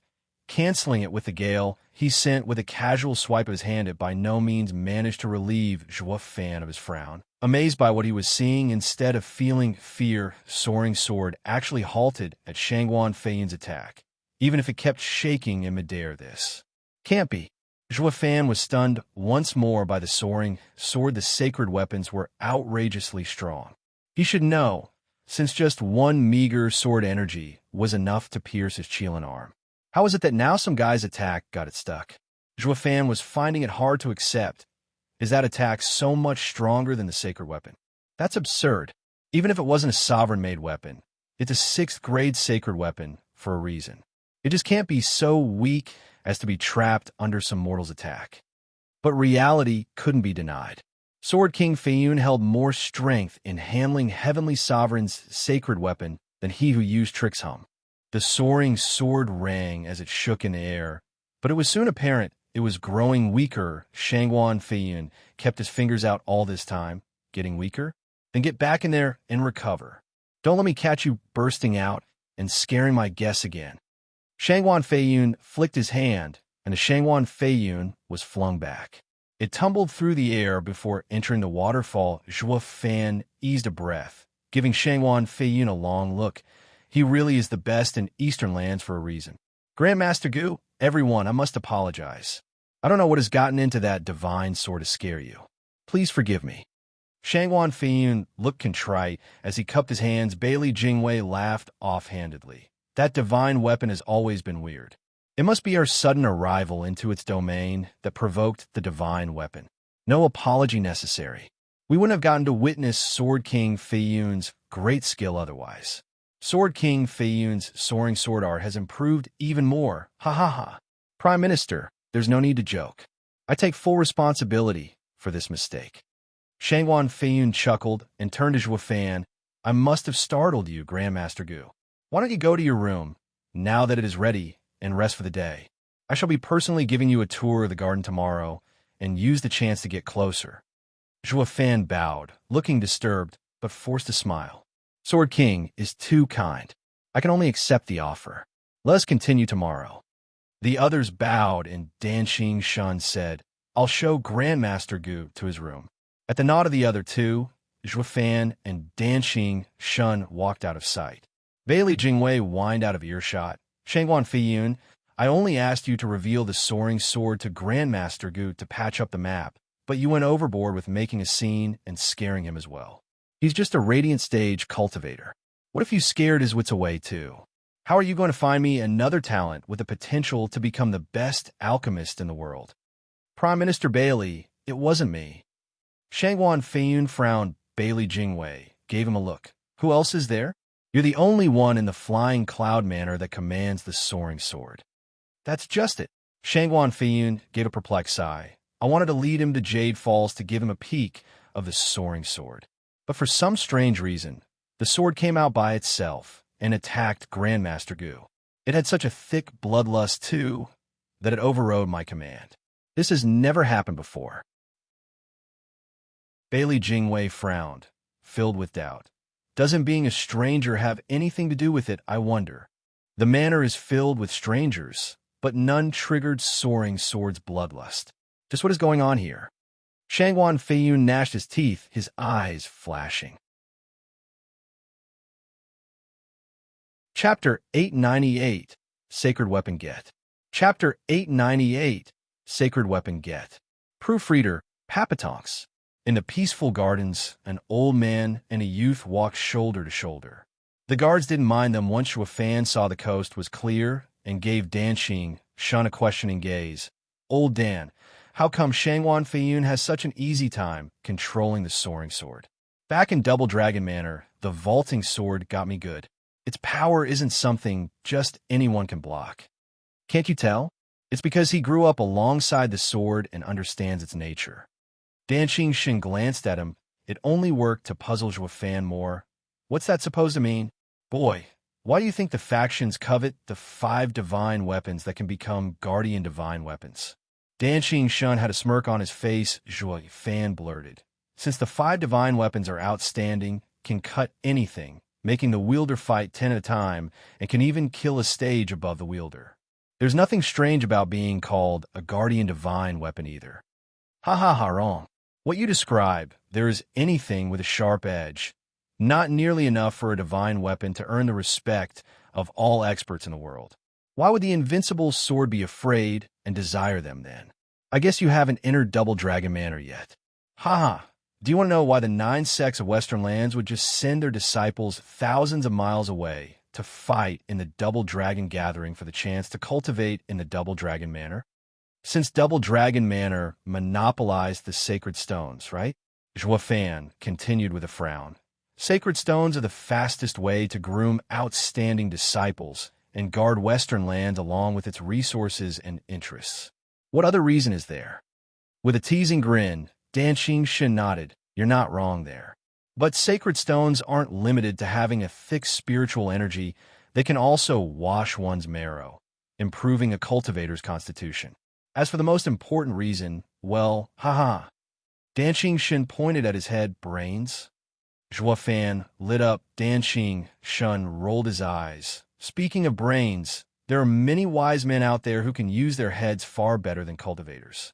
Like Bailey Jingwei and other high officials of empires, smarter than cultivators alike.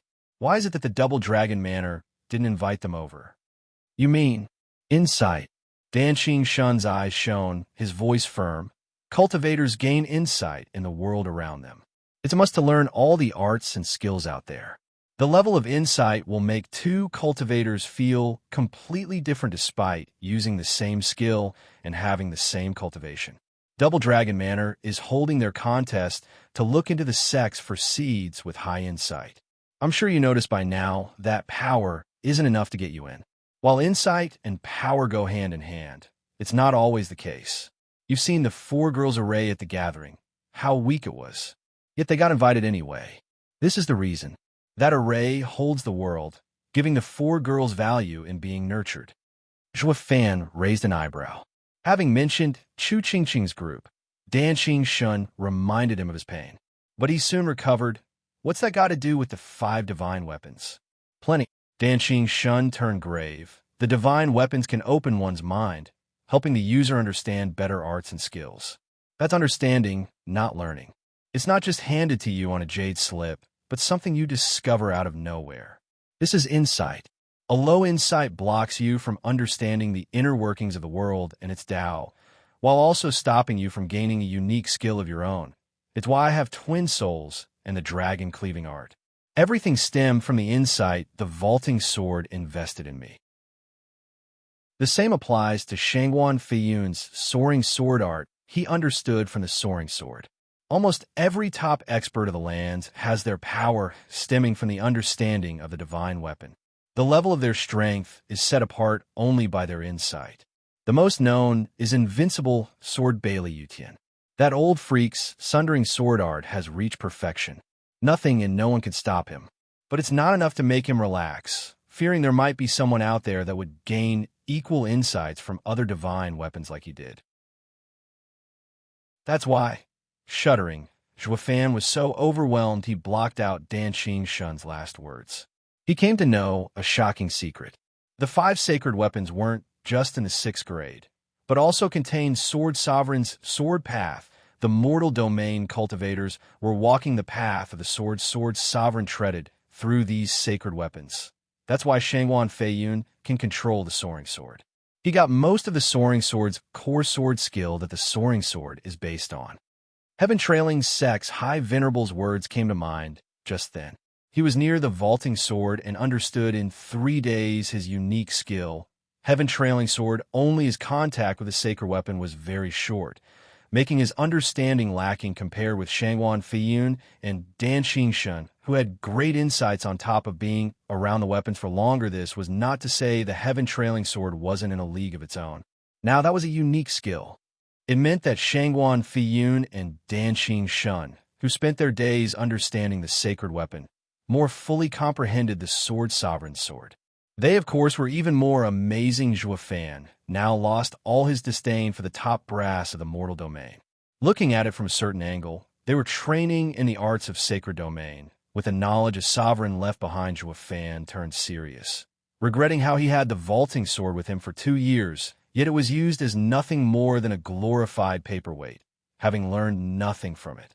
Even if the sword spirit got swapped, the knowledge was still there somewhere. He didn't pick up swordsmanship all this time since he didn't want to practice it, and also because he saw no one around him worthy to teach him. Now, though, the sacred weapon had inside a sovereign's legacy. How could he just let this monumental occasion slip by? That's for later, though. What takes priority is the job, sealing the world wind tunnel and giving this town the slip with young Sanzi. Seeing him deep in thought, obviously oblivious to his words, Dan Shun rolled his eyes. Anyways, be extra careful. Divine weapons are treasured anywhere in this world. The Shangguan clan isn't here to get the soaring sword back, just cause it's sharp, but escape from Invincible Sword's oppressive yoke, while also bearing the responsibility for future experts. This applies to all lands. If you plan on going after the divine weapon, know that not just Shangguan Feiyun, but even Bailey Jingwei will come for you. I know that. I'll be extra careful. Zhua Fan chuckled with a carefree smile. Dan Shun nodded after a long look. He knew just how smart Zhua Fan was and that he had his own plans. So he just reminded him. He then left Zhua Fan in his room the next day. Shangguan Feiyun came to knock on his door to give him a tour of the premises and complete the map. Zhua Fan milked his new role for all it's worth in the meanwhile, exploring the manor's every corner, raising questions and earning answers to any and all things he didn't know or understand. The only thing missing were the holes the mice left in Shangguan Feiyun's room. Other than that, He knew the place like the back of his hand in face of Zhuo Fan's brazen and absurd requests. Shangwan Feiyun's group acted offhandedly, answering every time, while grumbling inside, "This spy is getting a bit out of hand here. He's even asking about the guard's shift change for God's sake. Do we look like idiots to you? Anyone with half a brain will know your Shangwan clan's spy the minute you ask that. What are you doing even asking them?" Shangwan Feiyun noticed Zhuo Fan didn't ask out brazen attitude, but out of awkwardness just when Bailey Jingwei was having enough of this poor excuse of a spy. Zhuo Fan's next question took the cake.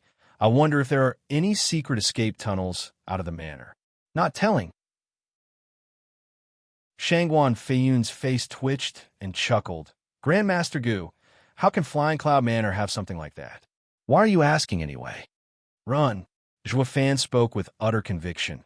"I heard the manor was under attack by assassins a while back. I need to know so I can flee if they come again."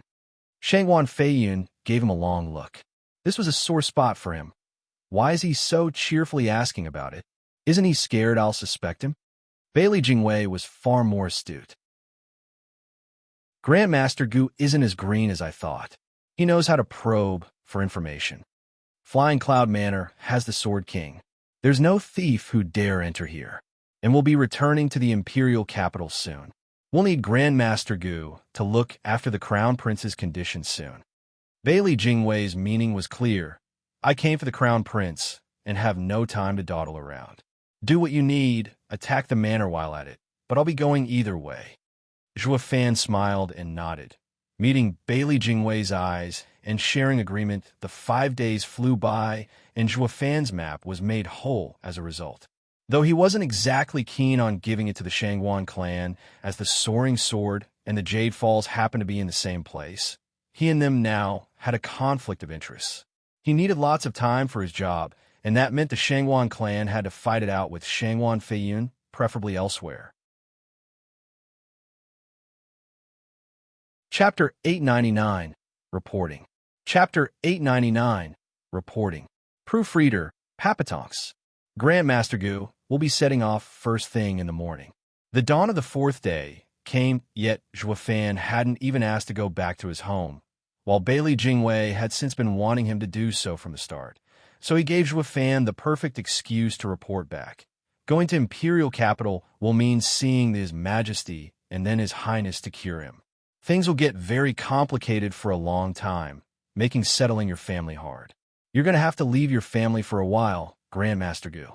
So before we go, would you like to go home and say your goodbyes? So you won't appear cold."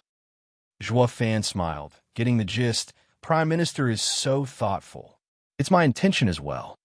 Then Grandmaster Gu can return to his family for today, and the dragon, Cleaving Sword King, shall escort us to the Imperial Capital the next day. It's been half a month now since I left the Imperial Capital, and we can't delay addressing the Crown Prince's state any longer. Bailey Jingwei's eyes flashed. Looking restless, Zhuo Fan grinned inside while giving a nod. "I admire Prime Minister's devotion, a pillar of the nation and its people. Be at ease, sir. I shall give my very best in curing the Crown Prince once we arrive, as gratitude for Prime Minister's favor now." "Thank you, Grandmaster Gu. The day is nevertheless short, so hurry back to your family." Bailey Jingwei waved him off with a kind smile. Zhuo Fan retreated after a bow. Just as he faded from view, it was Shangwan Feiyun's cue to step in from side door, snickering, "Going to give his report." "Yes, now it's their move, ha!" Beaming, Bailey Jingwei leaned back on his chair, easing into it and feeling control over the entire board. None could escape his palm. Zhuo Fan went to the Shangwan clan with a clear mind and intent to give them the map they tasked him to patch up. He just opened the door, and Shangwan Qingyan yanked him in, not forgetting to stick her head out after and check if the coast was clear. She closed the door shut and pulled him to the parlor. "Hurry up, Dad and everyone are getting impatient." "Uncle's waiting for me," Zhuo Fan asked. "Bailey Jingwei only let me off today. How did you guys know so fast?" Shangwan Qingyan rolled her eyes. "Of course we didn't know. Dad and the Venerables had always been eager for good news ever since you left, waiting and waiting. But then it took 5 days. Any longer, and Dad would have sent me over to ask for you." Nodding, Fan saw just how crucial the operation was for Shangwan Feixiong, and how tense they were because of it better for him. Actually, since it made fooling them easier. Getting to be the final winner in this mission was going to be a walk in the park. Now, Fan grinned, letting Shangwan Qinyan take him to the parlor. Shangwan Feixiong and the others were beyond restless, pacing all over the place. Maybe the chairs had splinters in them. Dad, Sergu is back. Her bright voice echoed throughout the room, pulling on everyone's jittery heartstrings. Every pair of eyes were fixed on Fan's plain face with a burning gaze. Seeing him so casual filled them with respect and expectations. It was like meeting their ancestors. Shangwan Feixiong stepped forward and took a deep breath. He grabbed Fan's shoulder and spoke eagerly. Yifan, why you're back at last. SSS. The weight was too much on Shangwan Feixiong's nerves, forgetting himself and squeezing hard. Fan winced. Uncle, why your hand? Oh, sorry, I got a little too excited there. Letting go, Shangwan Feixiong gave an awkward smile. Then he turned serious. Yifan, how is it? Is the map? Grinning from ear to ear, Fan's hand glowed to reveal a white paper cover in squiggles most defined and intricate. Uncle, rest easy knowing that there's not a stone unchecked in the manner when I made this map. Snatching the map in eagerness, he also took out the map Shangwan Qinyan made for comparison. Haha, it is indeed more detailed than Yenner's, and it includes the 5 blank spots as well with added details. But where exactly are these 5 places? Why are they under heavy guard and restricted? Do you know, Yifan? How could I have not looked into it? That would mean I'd be endangering my Shangwan clan's brothers. Fan beamed and pointed at the map with pride. Uncle, here is the treasury, filled with the manor's valuables. Here is the barracks, where the guards rotate, and the armory is located, holding demonic treasures and spiritual weapons. And this here is Shangwan Feiyun's private quarters, holding his wives, children, cultivation partners. What a rotten degenerate. How come he has so many cultivation partners? What about me? Fan looked green with envy, wishing to replace Shangwan Feiyun in nightly cultivation, but then his words got cut off by the sharp kick in the leg. Making him cry out, he looked back to see a pair of raging eyes boring holes into him. Shangwan Qinyan glared and was ticked off. You're supposed to be scouting the manor, not the guy's harem. Did you already forget about your wife in Western lands? Yifan, you're going overboard here. This is no time to think about dual cultivation. You're on a mission here. Be more serious. Glaring at him, Shangwan Feixiong chided as well, now also holding his shoulder. Though to train in Shangwan clan soaring sword art, we have no choice but to resort to dual cultivation as well as we need to expel the savage energy inside us. Once we get back to Eastern lands, I'll personally teach you this ultimate skill. No need to rush it. Fan was intrigued, so that's why Shangwan Feiyun didn't look like a genuine horn dog. It's because he's doing it to cultivate. He got the shock of his life when Shangwan Feiyun took him to his private quarters. With 72 concubines around, this Sword King was an emperor in his own right when he thought Sir Sword King was about to give him a couple. He found that he was here to take a peek, and that was it. Thank heavens I'm no leecher, or that glorious view would have haunted me for the rest of my life. Now he knew that this was related to the skill in the soaring sword. It was too savage for just anyone to learn, and they had to vent it somehow before it did more harm than good. The best way just happened to be dual cultivation. Fan nodded, and the other Shangwan clansman gave back a knowing smile. Shangwan Qinyan was looking a bit dark there. Among them, Humph. With a degenerate master, one only gets degenerate disciples. Is that how a clan head acts? Where's the honor in that? I am right? Let's get back on topic. With an embarrassed smile, Shangwan Feixiong patted Fan's head, pinning the blame on him. Don't lead us along, kid. This is serious. Deadly so. How could you distract us so much? Now, what about the remaining 2 areas? Fan rolled his eyes and cursed. You're just upright in the wrong place.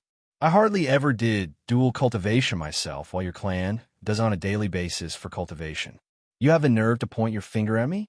Just how many maidens have you ruined? He made sure to keep that part to himself, while giving them a knowing nod giving this discount uncle a scapegoat. He continued, "This is Shangwan Feiyun's resting room, under tight guard, of course. And this is something called Jade Falls, a paradise with thick spiritual energy.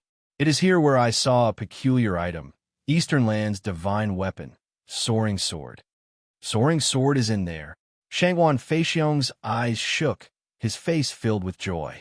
He turned to see the rest were just as happy they had charged in last time without knowing of Soaring Sword's location, and had spent half an hour searching to no avail.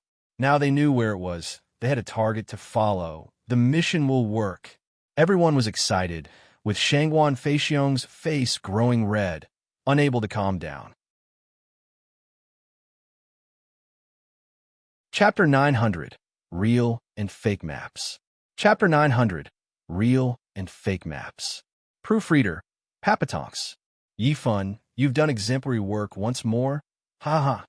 Shangwan Feixiong's lips quivered as he laughed, unable to hold himself from slamming Zhuo Fan's shoulder again and making Zhuo Fan wince under the force. He only had those teary eyes to show for the pressure he was under, blocking the man from crushing him some more.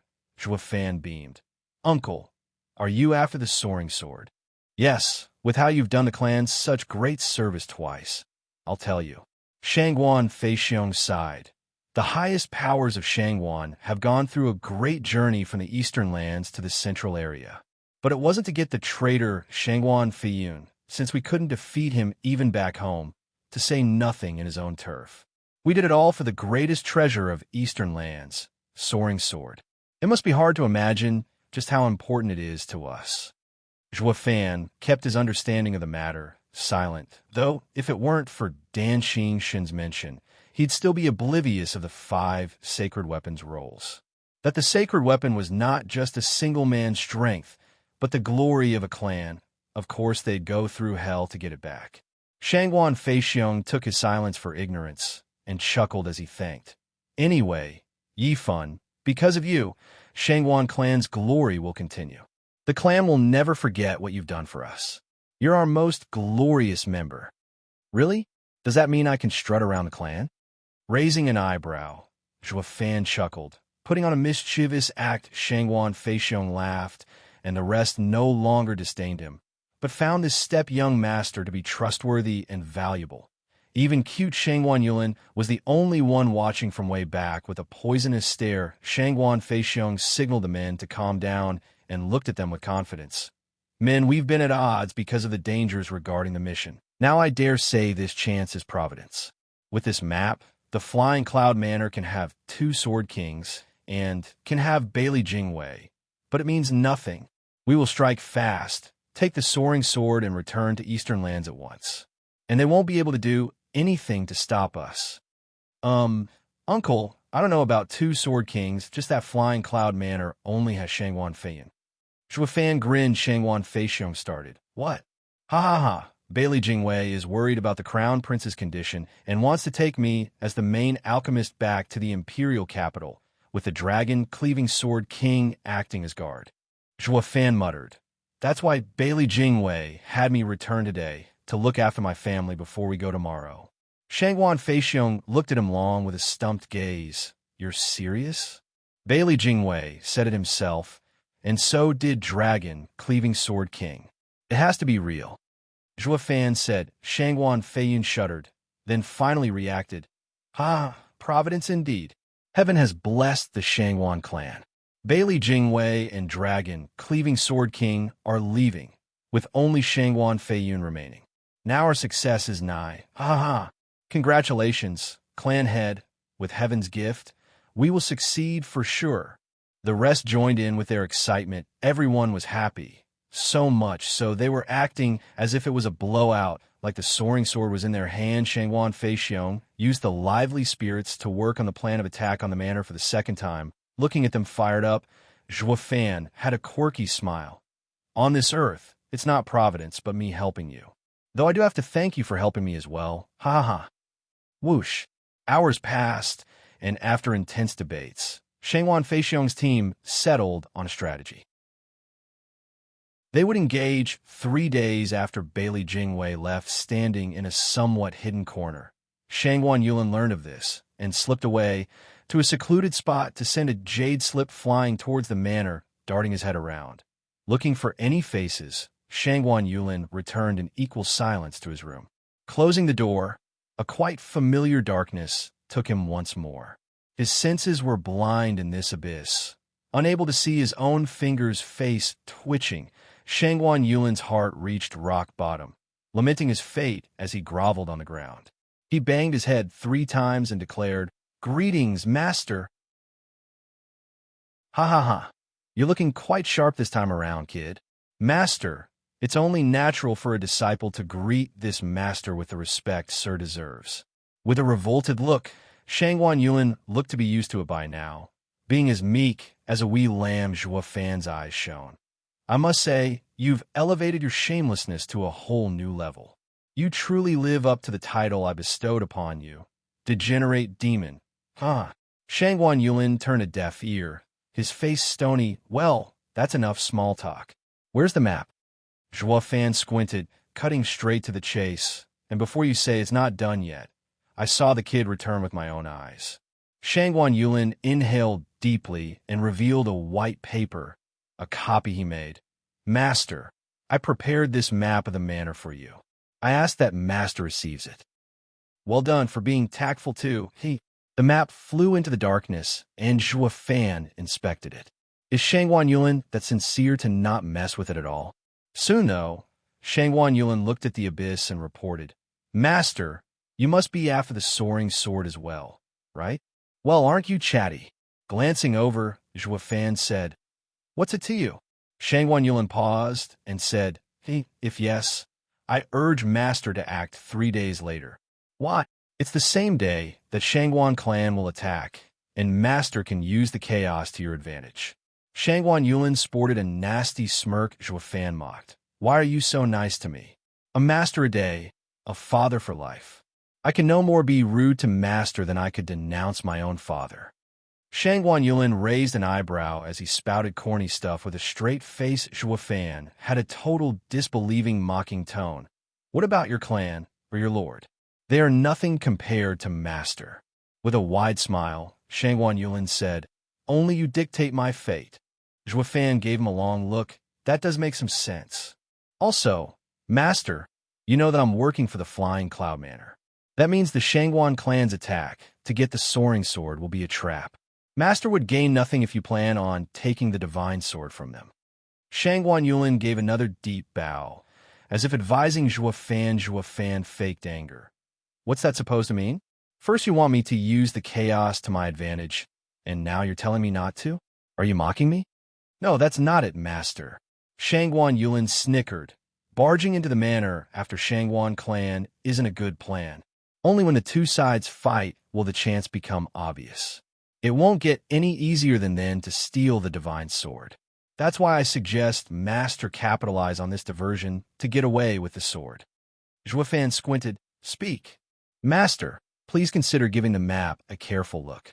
There are 2 areas, the easternmost one, where Jade Falls where the soaring sword is, and the northernmost one, where Shangguan Feiyun's resting room is. First is the original place of the sword, while the second, where Shangguan Feiyun will hide it. In my time at the manor, I've seen Shangguan Feiyun taking the soaring sword to his room. The spiritual energy there is also thick, not just for cultivating, but to store the soaring sword as well." Shangguan Yulin had an evil smile. They know the Shangguan clan's moves and will hide the divine sword. So it has to be in the second location.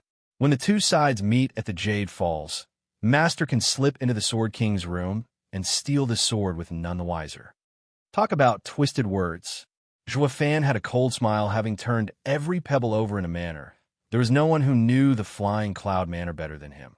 This punk's nonsense is meant to incite me to go in and get me killed. I bet he sent fake info as well, making Shangguan Feiyun place a trap there. Too bad for you, since I fiddled with the map from the start and reported a fake humph. Chapter 901, Twisted Reality. Chapter 901, Twisted Reality. Proofreader, Papatonks. Whoosh. On the half-a-meter-wide table between Bailey Jingwei and Shangwan Feiyun were placed the finest drinks and dishes. Adding to the enjoyment of the tranquil lake nearby, the two were relishing the view, the company, and the wine without a care. There was a sound, and Bailey Jingwei held out his hand for a jade slip to land in it. Shangwan Feiyun's eyes flashed. Ha ha ha already. I have to say, Sword King, your nephew is certainly a go-getter. Ha. Bailey Jingwei chuckled. Shangwan Feiyun waved him off, as if it's more like that brother of mine is too rushed, or like Prime Minister said, greedy. How else do you explain his hastily drawn-out plan? Their eyes met and burst out laughing with ridicule. Bailey Jingwei scanned the jade slip closely and nodded with a smile. Though something did catch his attention, so much so he was feeling suspicious. What is it, Prime Minister? What is the problem? Shangwan Feiyun will strike 3 days after we leave. Isn't that great?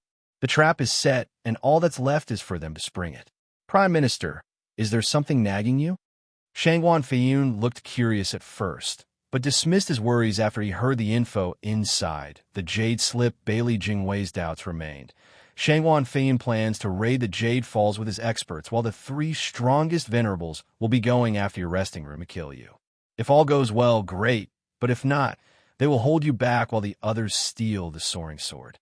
A mere pipe dream. Shangwan Feiyun disregarded his worry. They want to cut me off? Then I'll lay 2 traps, real experts in my room, where I'll stay guard as well, and send the rest of the men to Jade Falls, where Prime Minister will direct with Brother Donching's assistance. They can get in, but there's no leaving with 2 Sword Kings around, huh? Bailey Jingwei nodded, but his conscience wasn't eased. Be that as it may, something is strange here. Prime Minister, what is it now? Is something off? The plan is solid. Only the details are weird. Bailey Jingwei's eyes flashed and passed the jade slip over. Sword King Feiyun noticed the map Shangwan Yulin attached inside. Shangwan Feiyun was starting to be suspicious as well. I let that Grandmaster go make it, so what's there to see? It's not like I don't know my own home. 3 days later, the Shangwan clan will split in 2 before attacking. Shangwan Feiyun will lead his men to attack the easternmost area of the manor, Jade Falls, and steal the soaring sword, while the 3 venerables will ambush Sword King's room, the northernmost place, to kill and to stop the enemy, so the clan head can succeed. Shangwan Feiyun was casual as he read, but then his eyes landed on the map. Jade Falls in the east, but it's in the west side, and then my room in the north is actually in the southeast. Just what is up with this map? Bailey Jingwei wore a mask of doubt. Shangwan Yulin supplied this map, and by all accounts, shouldn't be an attempt at cheating us. At least he was so blatantly obvious about it. He is oblivious to everything in the Flying Cloud Manor, unlike us. The only logical explanation is that this is the same map he got from Shangwan Feiyun. This fake. The clan got a fake map. A fake? Shangwan Feiyun was baffled. How in hell is it fake? You're saying Grandmaster Gu handed this fake to them? Why would he do that? Bailey Jingwei frowned, deep in thought. Logic says Gu Yifan is relying on Shangwan clan, a crutch to lean on and ride their coattails to success.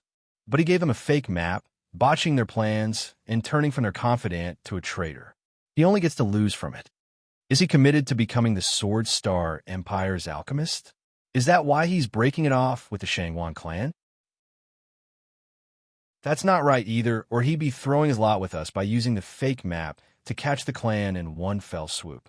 Any betrayal should be done fully, not randomly, or he won't get anything out of it. The Shangwan clan had patched their lacking knowledge with the fake map, but they wouldn't lose that much because of it. And with the failure of the second ambush, they would no longer have any chance of attacking the manor, while the Shangwan clan would hate Gu Yifan's guts while on the manor's side. Being in the dark to the source of this fake map, they couldn't give Grandmaster Gu any credit for the results. He gets nothing from either side. So why? The Prime Minister Bailey Jingwei was having a headache as well with this conundrum, let alone Shangwan Feiyun. Bailey Jingwei finally shouted, "Who were the ones watching over Grandmaster Gu in the manor? Call them here now." "Yes, sir," someone shouted, and soon 2 guards were before him, bowing. "Prime Minister, Sword King, how may we be of service?" "Are you 2 the ones who looked after Grandmaster Gu during his stay at the manor?" Per the Lord's order, we kept Grandmaster Gu safe. Was anything off about Grandmaster Gu's actions? Bailey Jingwei's eyes flashed, his words startling the guards as they replied. Many things earned our suspicion, like constantly asking about the path between Jade Falls and Sword King's home, about the restricted areas. Prime Minister and Lord might not know, but he also had us show him the way. I get it. We already know about that. But is there anything else? Shangwan Feiyun waved him off. That's something I allowed so Gu Yifan could finish his map. Bailey Jingwei's brow shook and jumped in. Wait, you mean he constantly asked you? Why? Prime Minister, what's wrong about that? All spies will inquire. We've taken him everywhere through the manor. So why is he still asking others? And not just once either. Bailey Jingwei cut him off with a serious look. Shangwan Feiyun was stumped. Yeah, now why is that? Afraid he won't be found out? We personally toured him around the place, so why? Maybe. Shangwan Feiyun glanced at Bailey Jingwei, who was fixed on the guards. One guard finally spoke. Grandmaster Gu is very suspicious.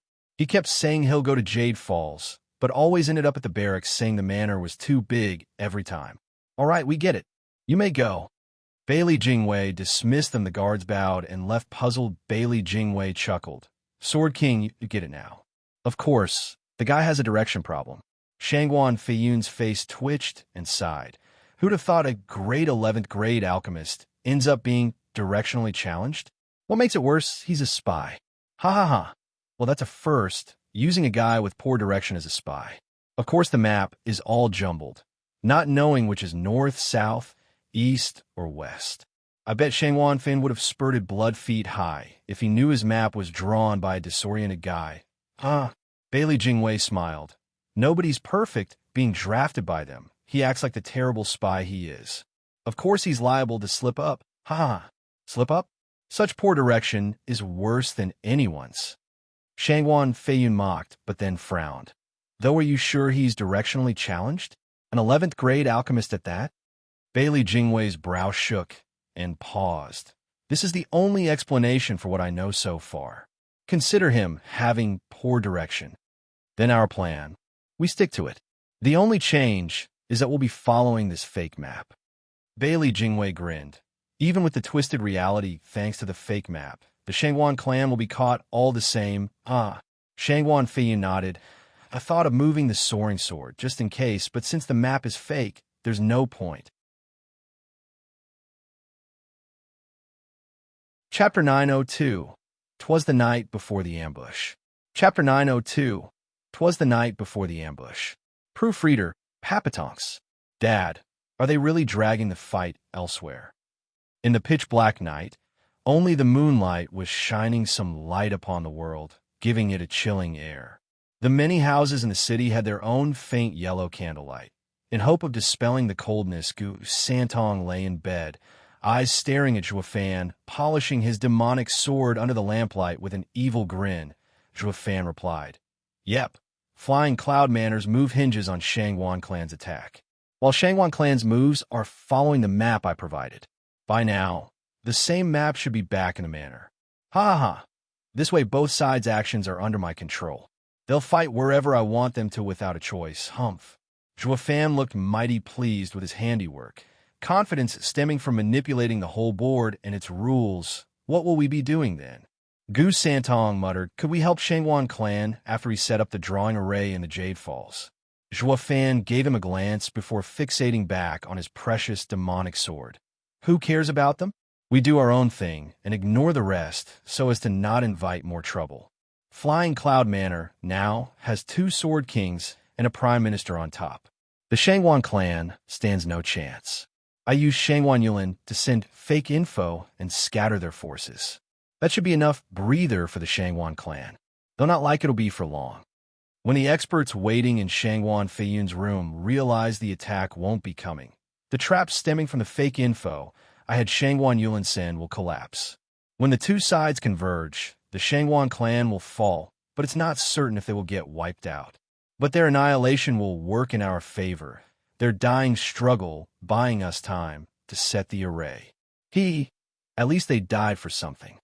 Zhuofan mocked, a tyrant lifting his sword above a mountain of skeletons. Using the blood of all living things to write his own rise, Gu Santong sighed in silence. Zhuo Fan's hand paused from cleaning the demonic sword, picking up on young Sanzi's mood. He no longer looked evil, now giving his son a bright smile. I know you don't like hanging with these people and grew tired of this place.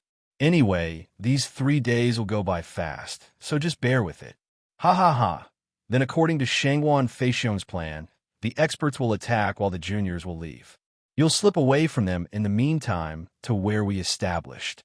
Don't forget the escape we set up before we got to Flying Cloud City. The Big Dipper flinging array. That means there's only the 2 of us surviving, walking all over their lives. Gu Santong muttered, downcast Zhuo Fan. Didn't notice? Too caught up in cleaning his great demonic sword and his dream of learning to use the sword. Knock. Someone was at the door.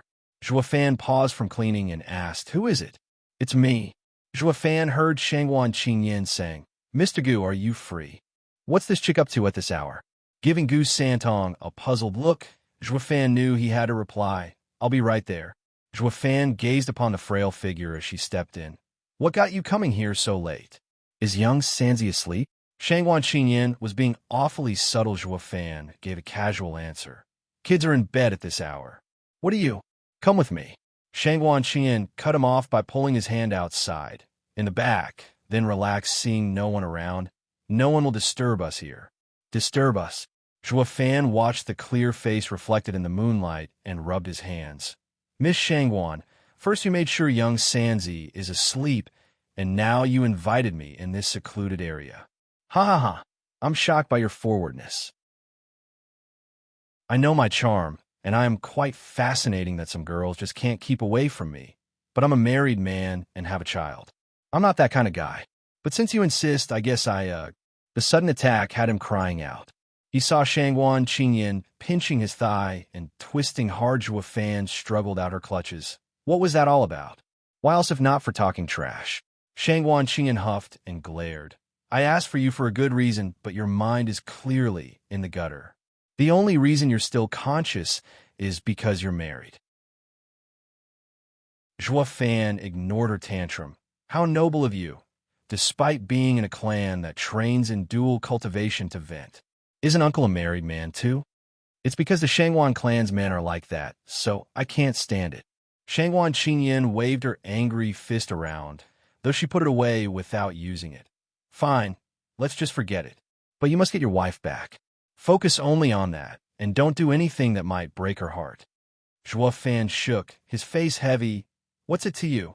Nothing, it's what I hope. Shangguan Qingyan sighed. Tomorrow you're going with Bailey Jingwei to the imperial capital, and we might never see each other again.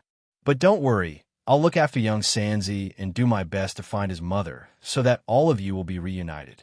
I just hope that once you achieve success, there won't be another woman. Zhuo Fan stared at her. What do you mean? Didn't Uncle want to take me to Eastern lands?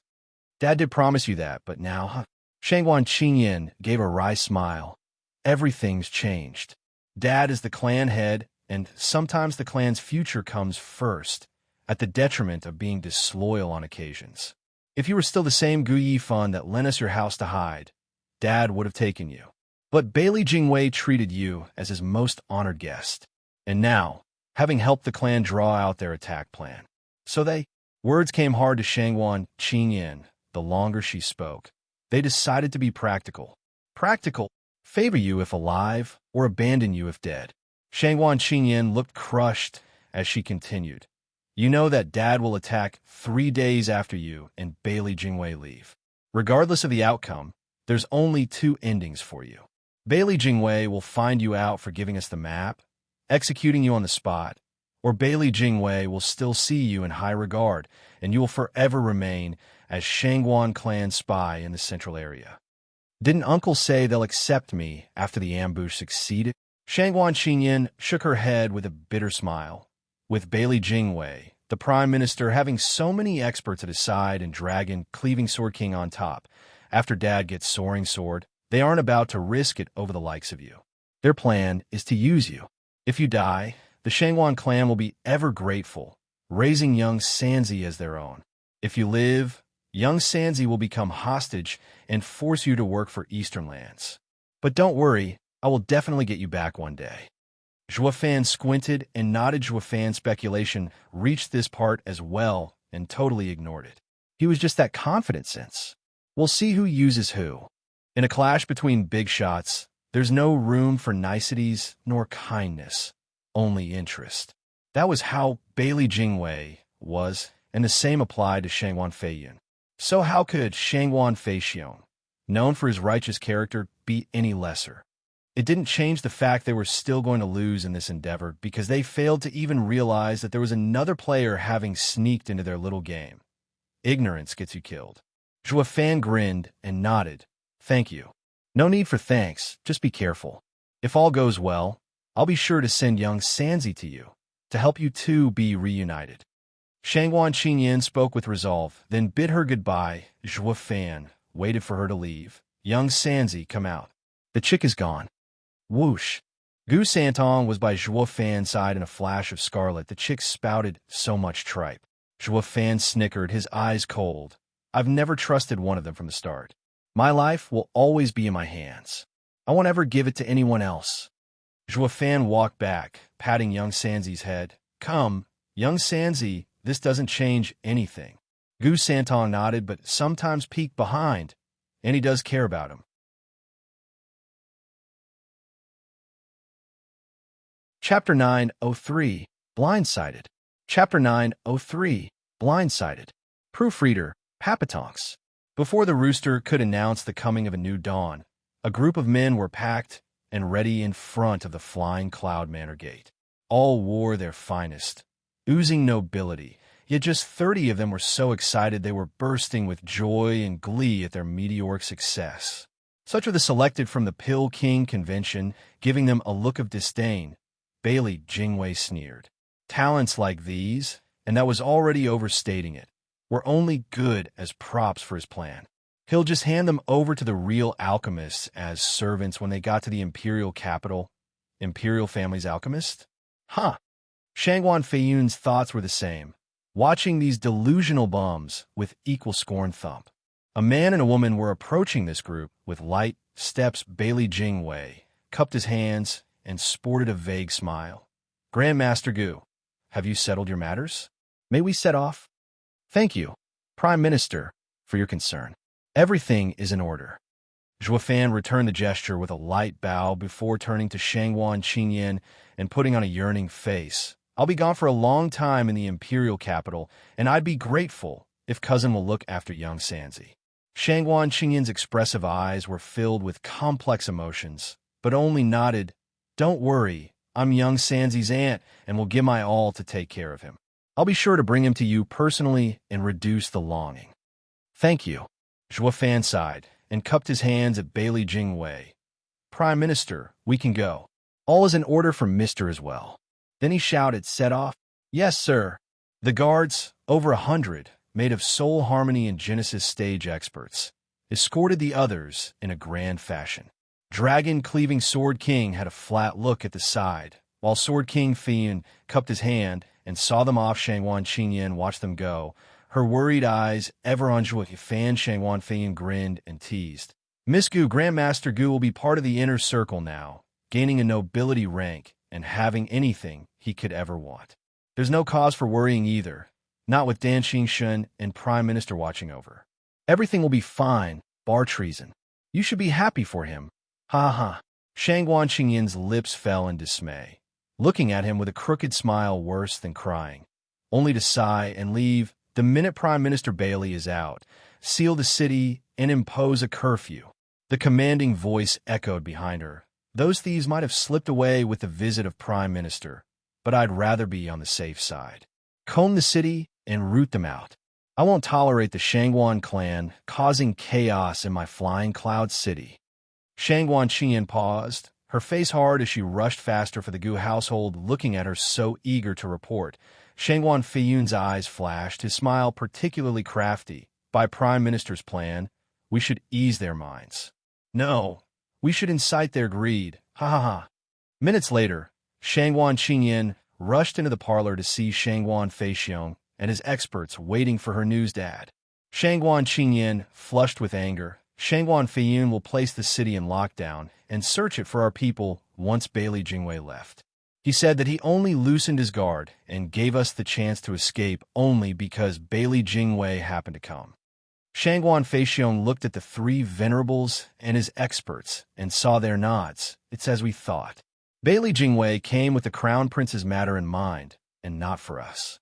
With Shangguan Feiyun's prideful character, he'll never admit his manor was attacked, hiding it from Bailey Jingwei. He'd then resume the search once he leaves. Yes, that's Shangguan Feiyun style. Everything for appearances. That means Bailey Jingwei and Danqing Shun won't be a part of this plan. Not when they are oblivious of it.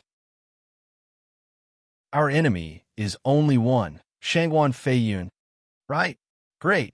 Now we don't have to face two sword kings. Everyone voiced their agreement with joy. A shout came as a man barged in and bowed. Clan head, Bailey Jingwei's procession is 50 miles out with no sign of turning back. They're almost out of sight and gone for good. They're also looking to be in a rush, with nothing flashy to denote Prime Minister is among them. That explains why Bailey Jingwei came to Flying Cloud City without notice. He's truly worried about the Crown Prince's situation. Shangguan Feiyun nodded. Now all doubts have been lifted, knowing Bailey Jingwei has only been a guest here and nothing more. Now that they left, we don't need to bother with them. They all nodded, with a venerable's eyes shining as his voice rose. The Shangguan clan won't miss this chance Providence laid before us. In 3 days, we strike. Yes, sir. They all cheered, as if victory was in sight. Only Shangguan Yulin, in his little dark corner, sported a creepy smile. While the Shangguan clan got fired up and ready for the big raid, Bailey Jingwei's group was now a day away when he stopped Shuo Fan, faked obliviousness as he asked, "Prime Minister, do you need rest?" Ha ha ha, I may not be much of an expert, but I am an 8th layer ethereal stage cultivator. A day of walking isn't enough to tire me. Bailey Jingwei grinned. Shuo Fan gave him a long look, then, "Return." Bailey Jingwei casually pointed at the soul harmony experts. You, and you are to escort the 30 alchemists to the imperial capital. The rest of you will follow me back to Flying Cloud City. Shuo Fan shuddered and showed a bright and clueless smile. "Prime Minister, what do you mean?" "Ha ha, Grandmaster Gu, you'll know soon enough." Bailey Jingwei showed a vague smile and waved for 2 soul harmony experts to flank Shuo Fan and grab his shoulders. Taking him away, Shuo Fan started. "Prime Minister Bailey, what are you doing?" "Taking Grandmaster Gu back to the city. But we just got a day away from Flying Cloud City and had those other alchemists escorted to the imperial capital. I should go with them. If you have a pressing matter, you can return by yourself. Why take me as well?" Paling and panicking, Shuo Fan forced himself to sweat to make the act even more believable. Bailey Jingwei gave a mocking smile, taunting, "Grandmaster Gu, I'm bringing you along to enjoy the show." "A show? Quite." Bailey Jingwei's eyes shone. "This act shall be known as blindsided." Shuo Fan shook harder, overwhelmed. Bailey Jingwei signaled the guards to hold Shuo Fan as they flew to Flying Cloud City. Prime Minister's many powerful guards were gone in a blink. Gone back to the city in secret, all that remained were 3 soul harmony experts and the stumped alchemist looking at each other like a cow looking at a new gate. "What just happened? Are you taking us to the imperial capital to enjoy riches and live glorious lives? Why are there just 2 guards left and the others up and ran off? Do we mean so little? We're future imperial alchemists here. Step it up." As they were trying to make sense of it and failing, the soul harmony experts barked at them. The prideful alchemists were annoyed with someone having the bright idea to voice his discontent. "What's the rush? Don't you know I'm to be an imperial alchemist? Who the hell are you to order me?" Bam! His ranting came to an abrupt stop. Only a bloody mist remaining of his trace in this cruel world. A guard wiped his hand, glancing at the others with disdain. "Prime Minister ordered us to escort you to the imperial capital and kill any who refuse." That was the cruel truth. Bailey Jingwei never gave a hoot about them. All he cared about was not letting them flee, to plug any leak, though only for these 3 days. The alchemist watched the blood soak the earth with empty eyes, their minds out of commission. Weren't we imperial alchemists? How can a mere guard treat us like cattle? Just what jobs awaits us in the imperial capital anyway? They were wrecked with fear, doubt, and terror. They were sensible enough not to speak anymore. The hope in their eyes now turned into despair. Chapter 904, Night Raid. Chapter 904, Night Raid. Proofreader, Papatonks. Grandmaster Goo, you must find it strange why we're back out of the blue. Or you already know that, but just want our confirmation, ha ha ha. Back in Flying Cloud Manor, to the same smell, to the same hall, Shangwan Fiyun, Bailey Jingwei, and Dan Xingshun had him surrounded with creepy smiles as a hidden big player himself. Zhuofan knew how to get into his role, playing dumb with a straight face and bright smile. Prime Minister, what are you saying? I don't get your words. Ha ha ha. Don't get it, don't you? Ha ha. Grandmaster Goo, you don't have to pretend any longer. We know everything there is to know about you. Bailey Jingwei's eyes shone. Grandmaster Goo, since you just can't seem to understand, I'm sure the names Shangwan Yulin, Shangwan Feixiong, and Shangwan Qingyan should ring some bells. Shuddering, Zhuofan tensed. His face paling, Bailey Jingwei stared right at him, his grin wide. Grandmaster Goo, you're an alchemical gem, and gaining success through the Sword Star Empire's court is easier than breathing. So why must you stand up for those kind of people? Zhuofan lowered his head, like a condemned man waiting for his verdict paw. Bailey Jingwei patted his shoulder from behind, noticing the problem eating away at him. The act of being Shangwan clan spy and playing a role of destroying the foundation of my empire would never make me waste so many words with any such criminal. Bailey Jingwei's grip tightened, and Zhuofan winced with clenched teeth while adding a perfectly timed frantic image of himself. Bailey Jingwei smirked, immensely pleased at his reaction. Grandmaster Goo isn't just any criminal, but a one-of-a-kind genius. It weighs heavy on my heart having you pay with your life along with those thieves. Bailey Jingwei looked heartbroken, his tone softening. The loss I feel isn't just mine, but the Empire's as well for losing such an outstanding alchemist. The pain I feel is only amplified if Grandmaster Goo won't be able to reveal his talent to the world. Bailey Jingwei spoke lower and more saddened. The heartbroken state he was in would bring anyone to tears if anyone else heard him right now. They'd be so moved they'd become sworn brothers, and he shamed this failed on Zhuofan, who didn't fall short in the subterfuge department as a fellow specialist himself. Zhuofan had to give him props for playing it right. Using psychology to threaten and coax, making it sound logical and sensible. There's no way Shangwan Yulin had any chance against such an assault, turning his back to his own family on the spot. Bailey Jingwei isn't called the wisest in the Empire for nothing. Though Zhuofan was no pushover either. Furthermore, he was never truly invested in his alchemist role, making this touching display feel flat, though it was one thing to not feel it, and another thing altogether to not show it. It was easy to tell in which situation he was in, and he had to play his part. How nice of Bailey Jingwei to set the stage for him. Zhuofan teared up on cue, his face overwhelmed. Prime Minister, a wise man's words are invaluable. Prime Minister is my best friend. If only I had met her sooner. I wouldn't have. Zhuofan was taken by abject regret of the mistake he made joining the thieves and botching his future. Bailey Jingwei and Shangwan Fiyun shared a smile, with the first saying, I've considered Grandmaster Goo a friend the moment I saw you. Grandmaster Goo has just strayed, holding no deep repercussions and offering the chance to come back on the straight and narrow. I promise you this, Grandmaster Mu. Give your all to the Empire, and I'll even be more than happy to give my position to you. Prime Minister, why you're just too good to me. Zhuofan was so touched he was choking, tears filling his eyes. Bailey Jingwei waved his hand. Then, can Grandmaster Goo tell me of their movements? Of course. Prime Minister has given me a new lease on life, and the least I could do is return the favor. Unlike them, Zhuofan shook his head, his eyes shining with loss and hatred. Bailey Jingwei was puzzled, but soon came to understand once he heard a story. Humph! Fools who only throw away talent, that's what they are. And they talk about being pragmatic with Grandmaster's fate? Furthermore, they're even using your own son as a shield. How vile, how repulsive. Right? I didn't know they were like that, treating me like family. Until Shangwan Qingyan told me everything 2 days ago. She's such a nice girl. Zhua Fan sighed. Bailey Jingwei sparkled. Grandmaster Gu, we'll get every last one of them for sure and give you justice. You just go take some rest in your room and await the good news tomorrow. But my son, he won't be harmed. Zhua Fan sighed, letting 2 guards escort him away. Shangwan Feiyun spoke out of earshot. Prime Minister, did Grandmaster Gu really switch sides? He wasn't close to them to begin with. Thanks to my smooth and enlightened words, he has surrendered to us. Bailey Jingwei spoke.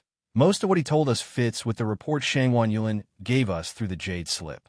The only discrepancy is the missing chat between him and Shangwan Qingyan, but that's normal. He has no business butting into a private chat. Shangwan Feixiong's pragmatic plan had to have been discussed with his high elders late in the night, making Shangwan Yulin unaware of it. Now that I believe, Shangwan Feiyun nodded. Shangwan Feixiong loves to play the nice guy, but that ends when his clan's future's at stake. All niceties are thrown away. Humph! Nothing but a rotten hypocrite. Don't say that. Bailey Jingwei smiled. It comes with the territory. Even Shangwan clan's clan head would sometimes place his clan first. I can sure understand it. Ha ha ha, Sword King Feiyun. I find you rather biased about your brother. Humph! Shangwan Feiyun huffed. In anger, Bailey Jingwei smiled, his mouth quivering with a confident grin in Zhua Fan's direction. We finally got the alchemist grandmaster to switch sides. I've yet to lose my touch. Ha! Prime Minister Bailey. Dan Qing Shun, who had been keeping silent while the 2 mighty actors played their role, finally spoke up. Since we trust Grandmaster Gu now, then the eyes that are on him. Bailey Jingwei cut him off with a flick of his hand. One is reality and another is necessity. He has just switched to us, but even if we do believe him, the monitoring can't stop. It's only for a day anyway. I'd rather not have my plan fall to ruin from simple slip-up. Shangwan Feiyun and Danqing Shun shared a nod. Bailey Jingwei is meticulous and cautious. Despite the house arrest he was under and the couple of soul harmony experts watching him outside his door, Zhua Fan was sporting a weird smile, the plans moving along nicely. The next night, Shangwan Feixiong assembled his experts in the garden and looked at the bright moon, ordering, "Begin." "Yes, sir." The men saluted and faded into the night sky, closing in on their prey. The flying cloud man or Shangwan Yulin looked at Shangwan Qingyan, smiling. "Yinner, they're off. When the manor turns to chaos, the security for the city entrances will slack. We'll use this chance to get out, go to the meeting place with Uncle. I'll take young Sanzi." Shangwan Qingyan nodded and left to find Gu Santong. Shangwan Yulin's face fell in annoyance. "Is he your kid? Why do you even care so much?" Shangwan Qingyan suddenly cried out and rushed over. "Oh no, something bad happened." What is it?" Shangwan Yulin asked. Shangwan Qingyan panted in panic. "Why young Sanzi is gone. Tisish, the brat is nothing but trouble. Where could he have run off to? Forget about him. Time waits for no one." Shangwan Yulin snaked. Shangwan Qingyan glared. "How can you talk like that? He's but a child who's now lonely and sad without his father. We can't just leave him. Did you forget how much his father helped us? To hell with his help. Come dawn, it won't matter." Rolling his eyes, Shangwan Yulin smirked and sighed. Once the curtain fell on tonight, Bailey Jingwei promised him the Shangwan clan's top experts would be done, and Gu Yifan would become a traitor hunted by the eastern lands, leaving him with no choice but to take asylum with the prime minister.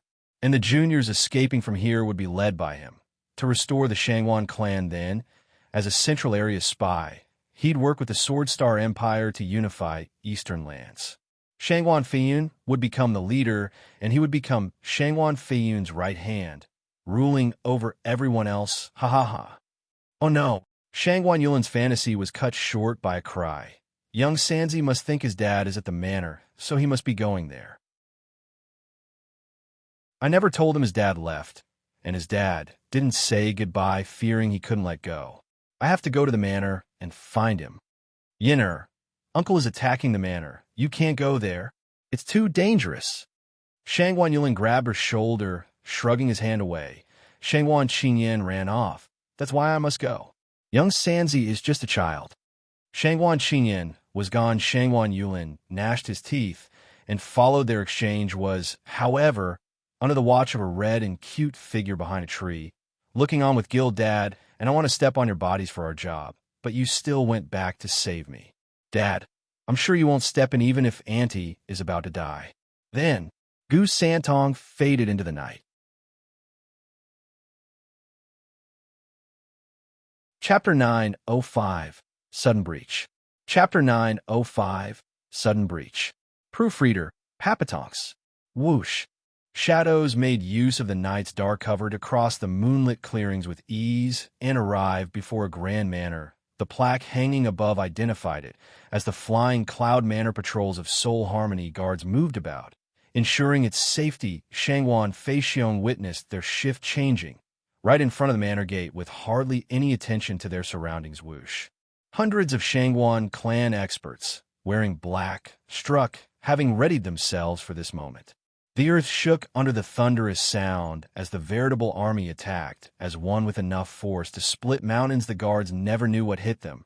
Their voices robbed as the wave of power smashed into them. The guards' eyes grew bloodshot, and then each of them started popping like overripe tomatoes, spreading blood and gore everywhere. 2 teams, 50 people, were dead in a few seconds.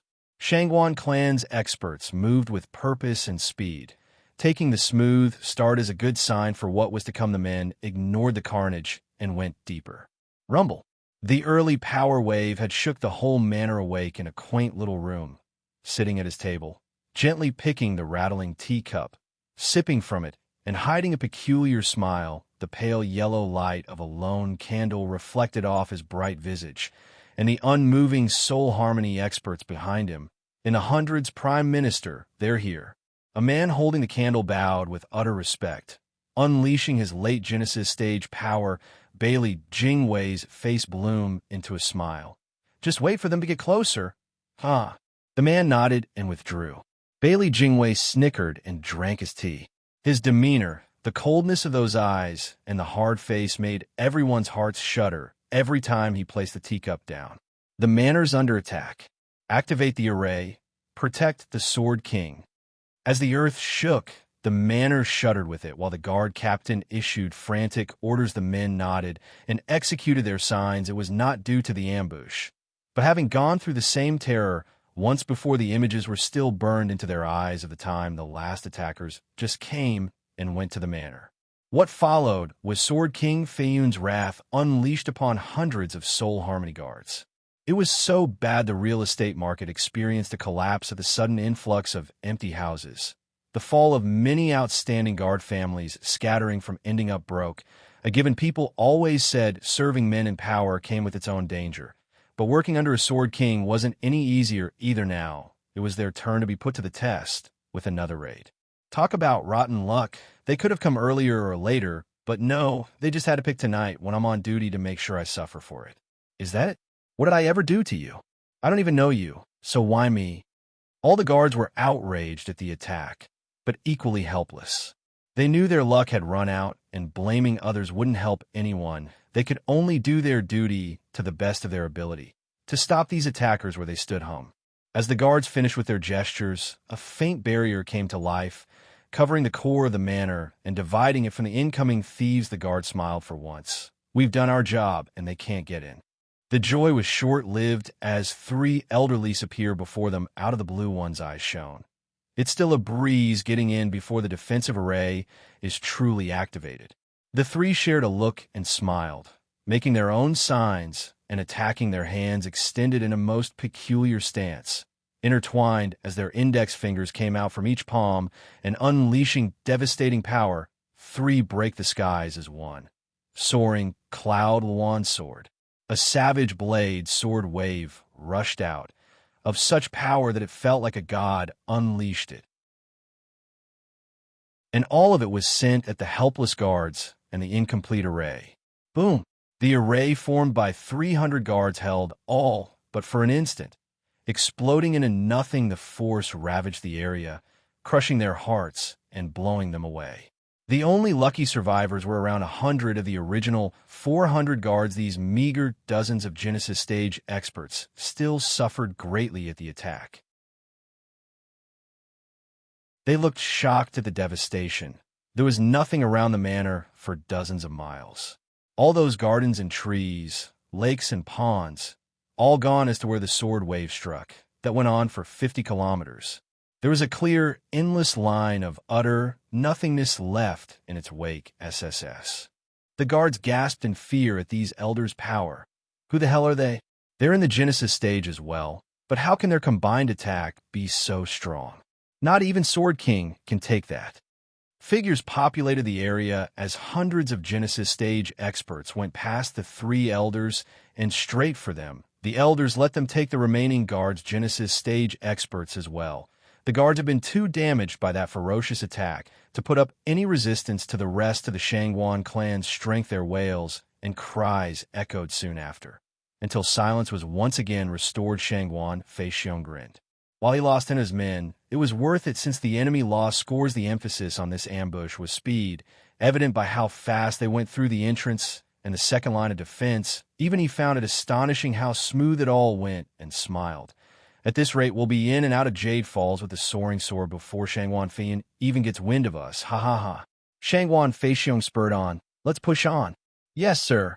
The men nodded in excitement. Who could blame them when everything was a walk in the park so far? The odds looked mighty high for the whole team to finish the mission and come home in one piece, so the men pushed harder and faster, feeling like nothing could stand in their way. We're invincible. Wholly unaware this was merely an elaborate bait they fell for, its line reeling them into an inescapable net. Shangguan Qingyan reached the manor to see the hellscape. The deafening silence was proof her father had been here in face of such destruction. How could a child survive it? The men might not lower themselves to harm him, but the shockwaves would still spell his end. Shangguan Qingyan frowned in deep worry, but her gaze was firm and her step quick as she went in. Yinner, don't. Shangguan Yulin blocked her path, grabbing her shoulders and speaking with distress. Uncle is in there, fighting. Soul harmony experts are nothing, and even Genesis stage experts are sure to die. What can you do with an 8th layer ethereal stage cultivation? You're only going to die. Don't throw your life away. Shangguan Qingyan bit her lip.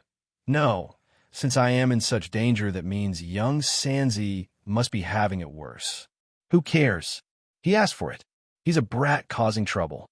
Shangguan Yulin spoke with hatred, but Shangguan Qingyan was unflinching. Yinner, if not for yourself, then do it for Uncle. Uncle won't tarry in the Flying Cloud Manor any more than he needs to. Genesis stage experts can flee, and so can soul harmony experts.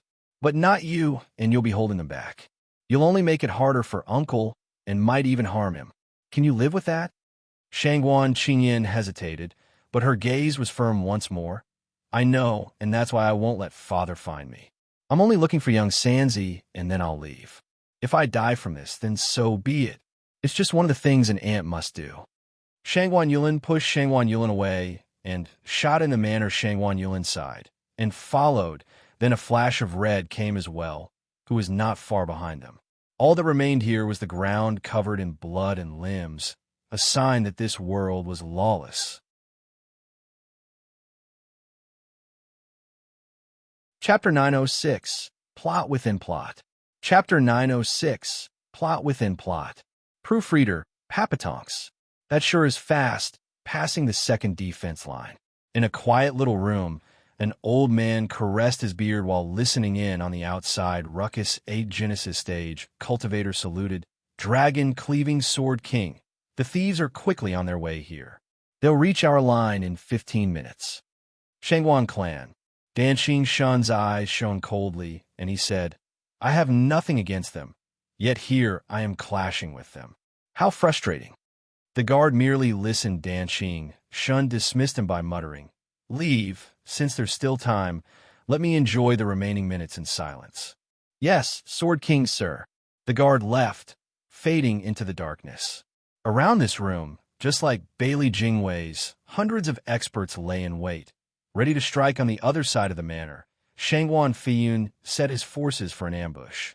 Hearing the noise in the distance, he closed his eyes to focus on it, wearing a faint smile. Ha! By the sound of things, it's those threes tri-talents surging cloud art. There's no way the manners barrier can hold them. Those three coots won't get my head quite fast. Think again. Shangguan Feiyun mocked, flicking his sleeve and sitting in his chair. I shall wait right here. We're all Shangguan clansmen, so let's see whose soaring sword art is better.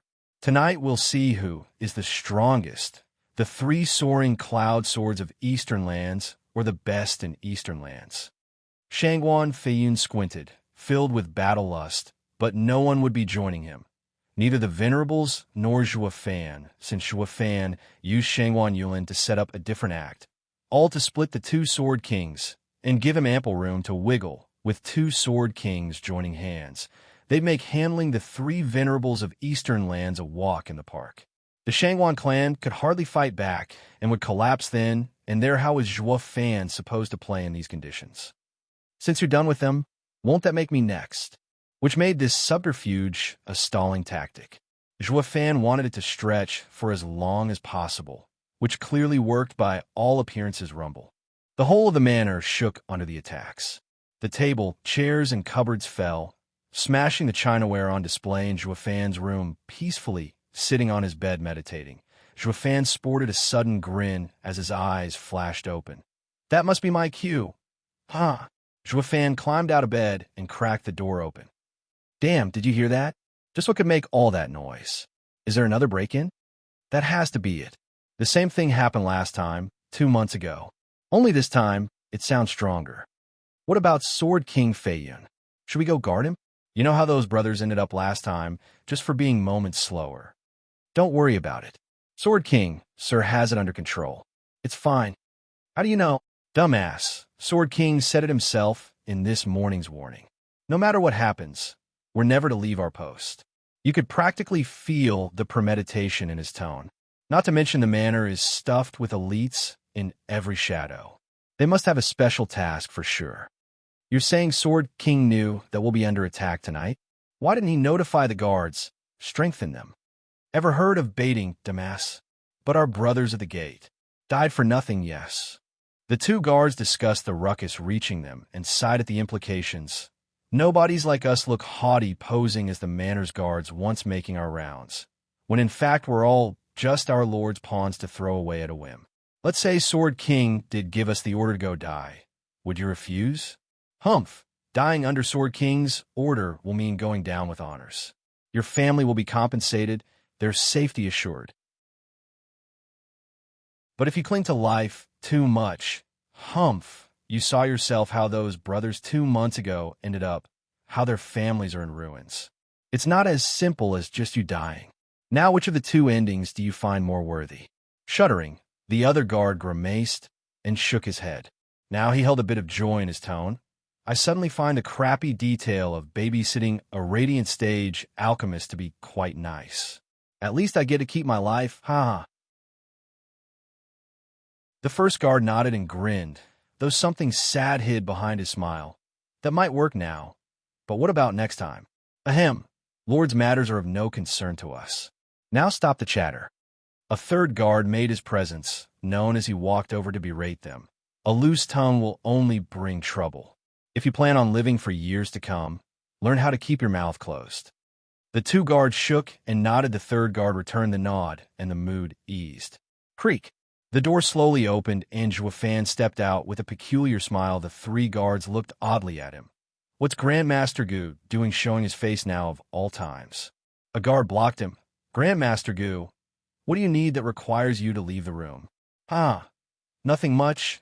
I just heard the noise and wanted a closer look. Grandmaster Gu, it's dangerous out there. Please go back inside. We'll keep you safe. The guard refused. Zhuo Fan smirked. And if I insist? The guards were puzzled. He's clearly toying around, but why? The only reason they treated a fifth-layer Radiant Stage cultivator with such respect was due to Bailey Jingwei's courteous attitude around him. So they ignored Zhuo Fan's posing, showing a look of ridicule. Grandmaster Gu, please don't make it any harder than it has to be. Our job is to keep you safe and, if the situation demands it, restrain you. It's all for your own good. It's too dangerous out there, so please go back inside. Don't make us use force.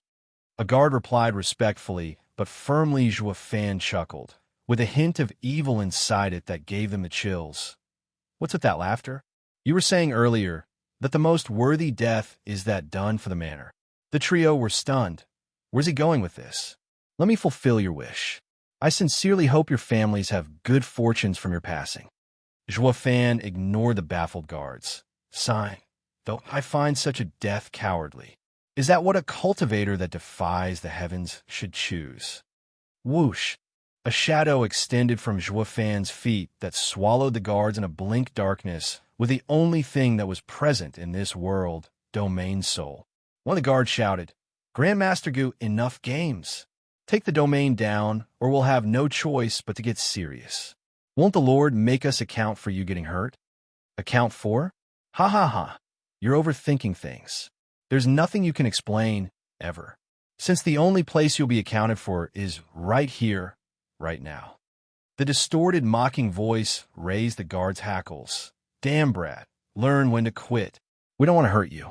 Why all the damn theatrics? But since it came to this, a guard shouted, Grandmaster Gu, you asked for it, so don't blame me for hurting you.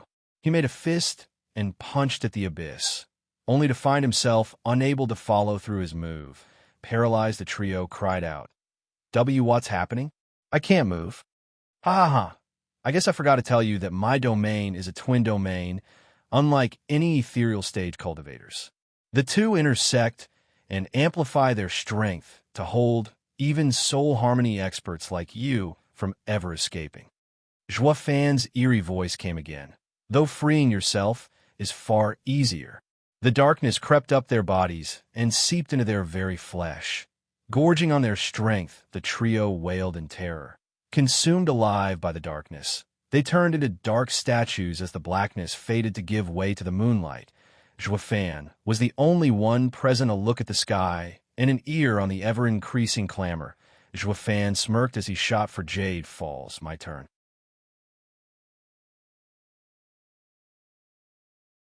Chapter 907, Dreadful Sword. Chapter 907, Dreadful Sword. Proofreader, Papatonks. Whoosh. Hundreds of men in black landed in a wide space, with the moon hanging overhead. Before them were a row of buildings. Though not the watery paradise they all were aiming for, clan head, this place isn't right. It's not what it says on a map. One man looked around before going to Shangguan Feixiong to express his doubts. Shangguan Feixiong frowned, his face unnatural. He was getting a really bad feeling. There were some heavy sounds that cut off his thoughts. The black rows of houses all were filled with candlelight, and an aged voice sounded. Shangguan clan head, it's been ages. Have you been well? Shangguan Feixiong shuddered at the familiar voice. His face grew hard as he stepped back in terror. The rest were shocked at seeing their calm clan head out of his element. Just who is in there? Creak. An old man slowly stepped out. A lit house. With him came hundreds of Genesis and soul harmony experts, all releasing their power and bloodthirst, former best in Western lands. Now dragon, cleaving sword king of Central area, Danqing Shun. Why you didn't leave? Eyes shaking, Shangguan Feixiong gnashed his teeth, his suspicions confirmed, yet his heart sang trap. 3 days ago, their scouts watched Danqing Shun and Bailey Jingwei leave. Yet here he was now. It was all just to cover Bailey Jingwei's setup, making a show of leaving and then returning to kill them. Everything was fake, so we'd take the bait. Danqing Shun's mere presence confirmed Bailey Jingwei was the one running the show. He was in the worst danger possible, far beyond just fighting two sword kings, but also being snared by Bailey Jingwei's trap.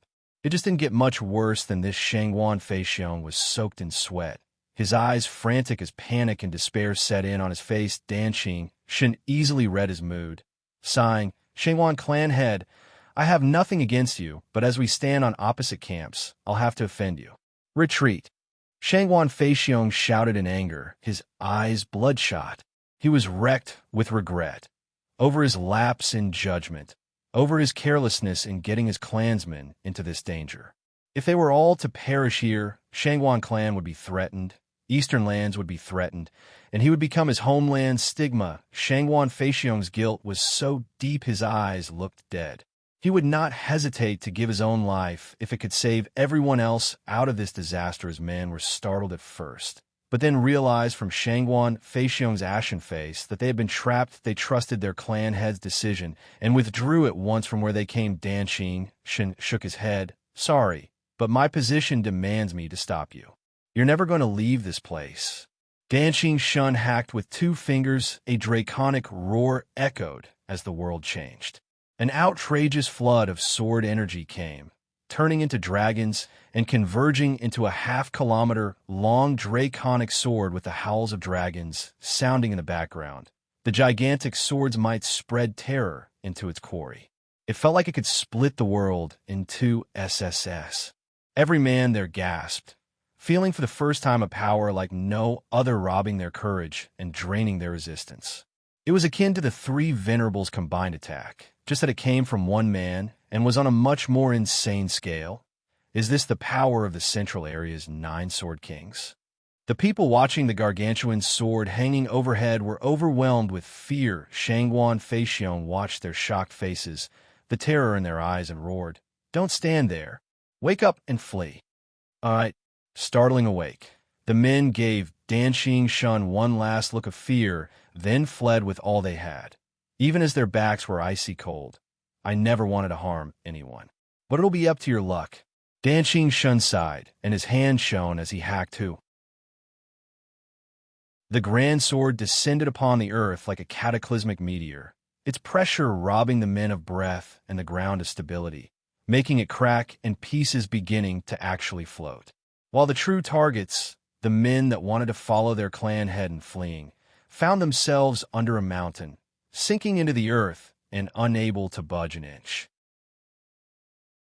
Panic dominated their hearts, all stemming from the obscene power such a skill could unleash. From looking death in the face, this strike would kill most of them and put an end to their mission, all in one move. Dragon, cleaving Sword King's power is terrifying. Fear had reached a breaking point in their minds, now giving way to despair. Shangguan Feixiong gnashed his teeth in defiance, cursing the sword as it came for them. He drew his fingers and made a circle, unleashing a scarlet sword wave, filling the air with life and smashing into the huge sword. Dan Shun, enough of your contempt. I may not be the best in Eastern lands, but I've earned my name through the years learning the soaring sword art from the soaring sword.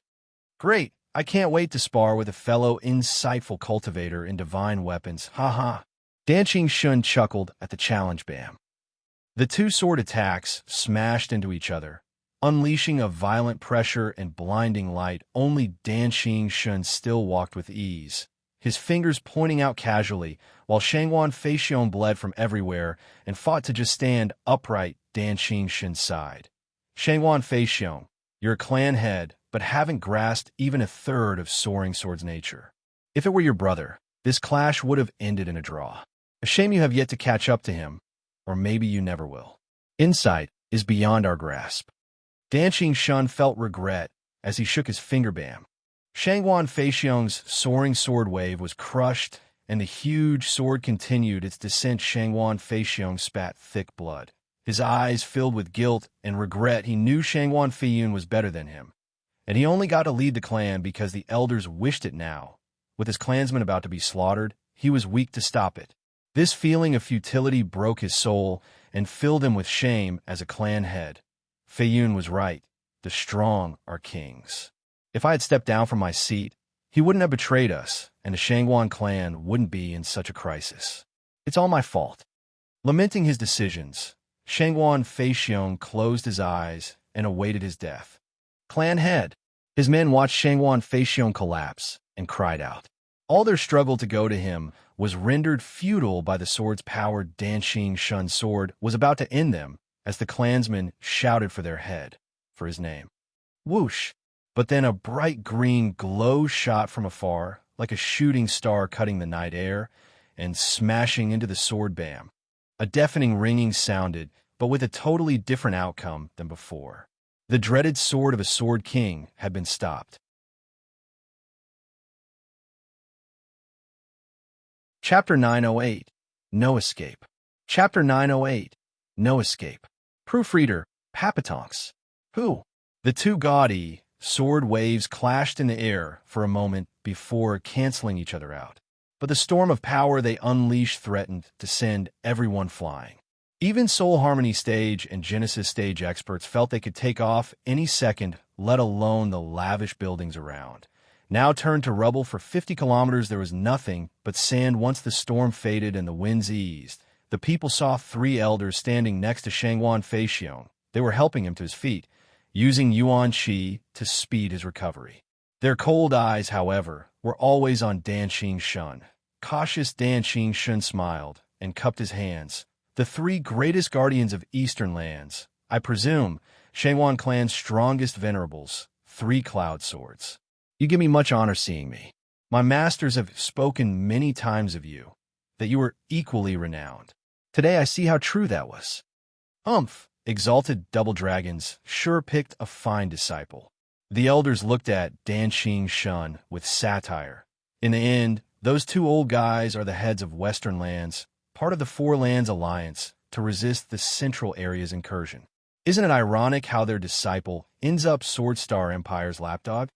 The elders mocked, and the other people held him in equal disdain, despite the fresh show of power. Dan Xingshun, though, let it go over him, nodding, seniors are most right. I did shame my masters and become invincible sword's lapdog. Though with so many people out there, who's to say there aren't clans with a couple of black sheep? At least I am only double Dragon Manor's disciple, while the lord of this humble abode is the grand successor to the Shangwan clan. Yet doesn't he wallow in the same filth as I? Didn't he become a lapdog too? Ha ha! Why you? The venerables were red with anger, wanting to retort. Dan Xingshun is a traitor, but only to his exalted double dragon masters. They aren't kin.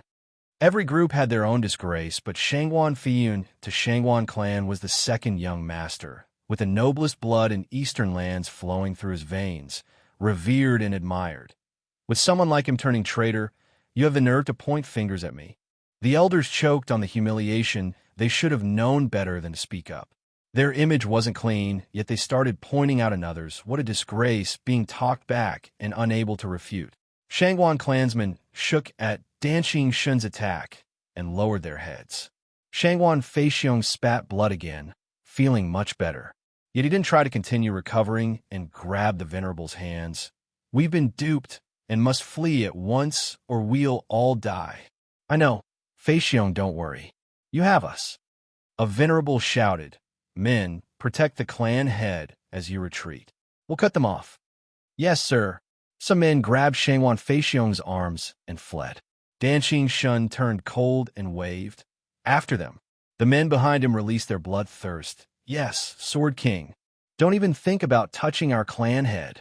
The venerables shot forth, their mighty auras locking the pursuers in place. Dan Xingshun's eyes shone and stepped in as well, releasing his own power to counter theirs. Seniors, I'll keep you company. Then we'll get rid of the exalted shame for them. The three joined hands, and sword energy exploded straight for Dan Xingshun's head. He wasn't one to sit still. As draconic roars sounded and a sword wave swept the sky, the four tangled up in an ongoing brutal fight. Sharp sword waves, killing moves all, littered the now dazzling sky. Each clash warped the space around them, threatening to cave in on itself.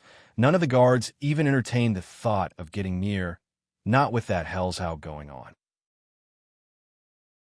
Dan Xingshun's Soul Harmony and Genesis stage experts were even more wary, winding around their fight before going after the Shangwan clan. The enemy's coming.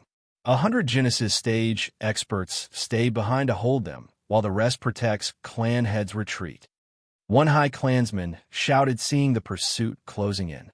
The others nodded and broke off from Shangwan Feixiong. The pursuers were no freaks like the 9 Sword Kings, while Shangwan clansmen were all elites.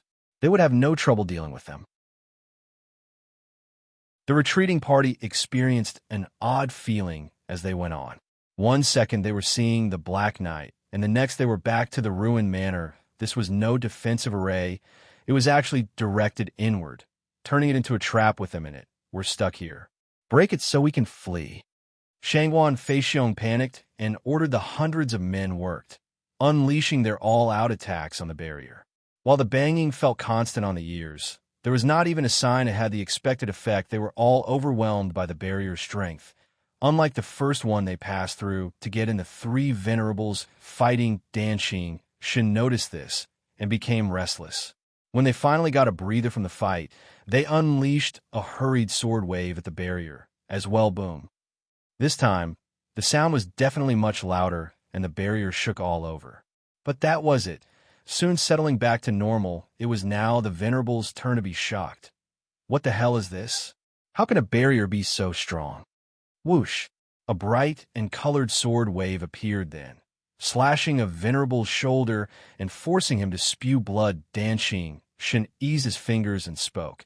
I thought you're fighting me, yet you have the luxury to mind something else. The venerables gnashed their teeth in hatred. Danqing Shen is too damn strong, just like Shangguan Feiyun. They had a mere faint lapse in focus when they tried helping the Shangguan clan with the barrier, but it was enough for him to capitalize on it in a battle of experts. It could all end in seconds. This only goes double for fighters of Danqing Shen's level. They knew that the next time they let their mind wander from the fight, the best in Western lands was going to be there, and their moods were heavy, no longer looking relaxed around Danqing Shen. Feixiong. We got our work cut out for us dealing with Dragon, Cleaving Sword King. We can't help you. You're on your own. The trio ignored all else and focused on Danqing Shen, pouring their every bit of energy on fighting a Sword King. Danqing Shen met them halfway. Shangguan Feixiong's group kept attacking the barrier with little use. It was hard as a mountain, not even shaking like it did when the venerables attacked. This proved they were just too weak to make a dent in it. They were now stuck here with no way to retreat. They had to think of another way fast if they wanted to survive. Shangguan Feixiong was sweating, his eyes bloodshot. Aha, don't bother. There's no escape for you. In their great crisis, their danger only mounted as hundreds of men appeared out of nowhere, led by a youth, cutting off their retreat. Bailey Jingwei mocked. Shangguan clan head, save your energy. I had brought 10 of the best 11th grade array masters from the imperial capital, spending half a month in sacred stones to set up this 11th grade array, bound heaven array.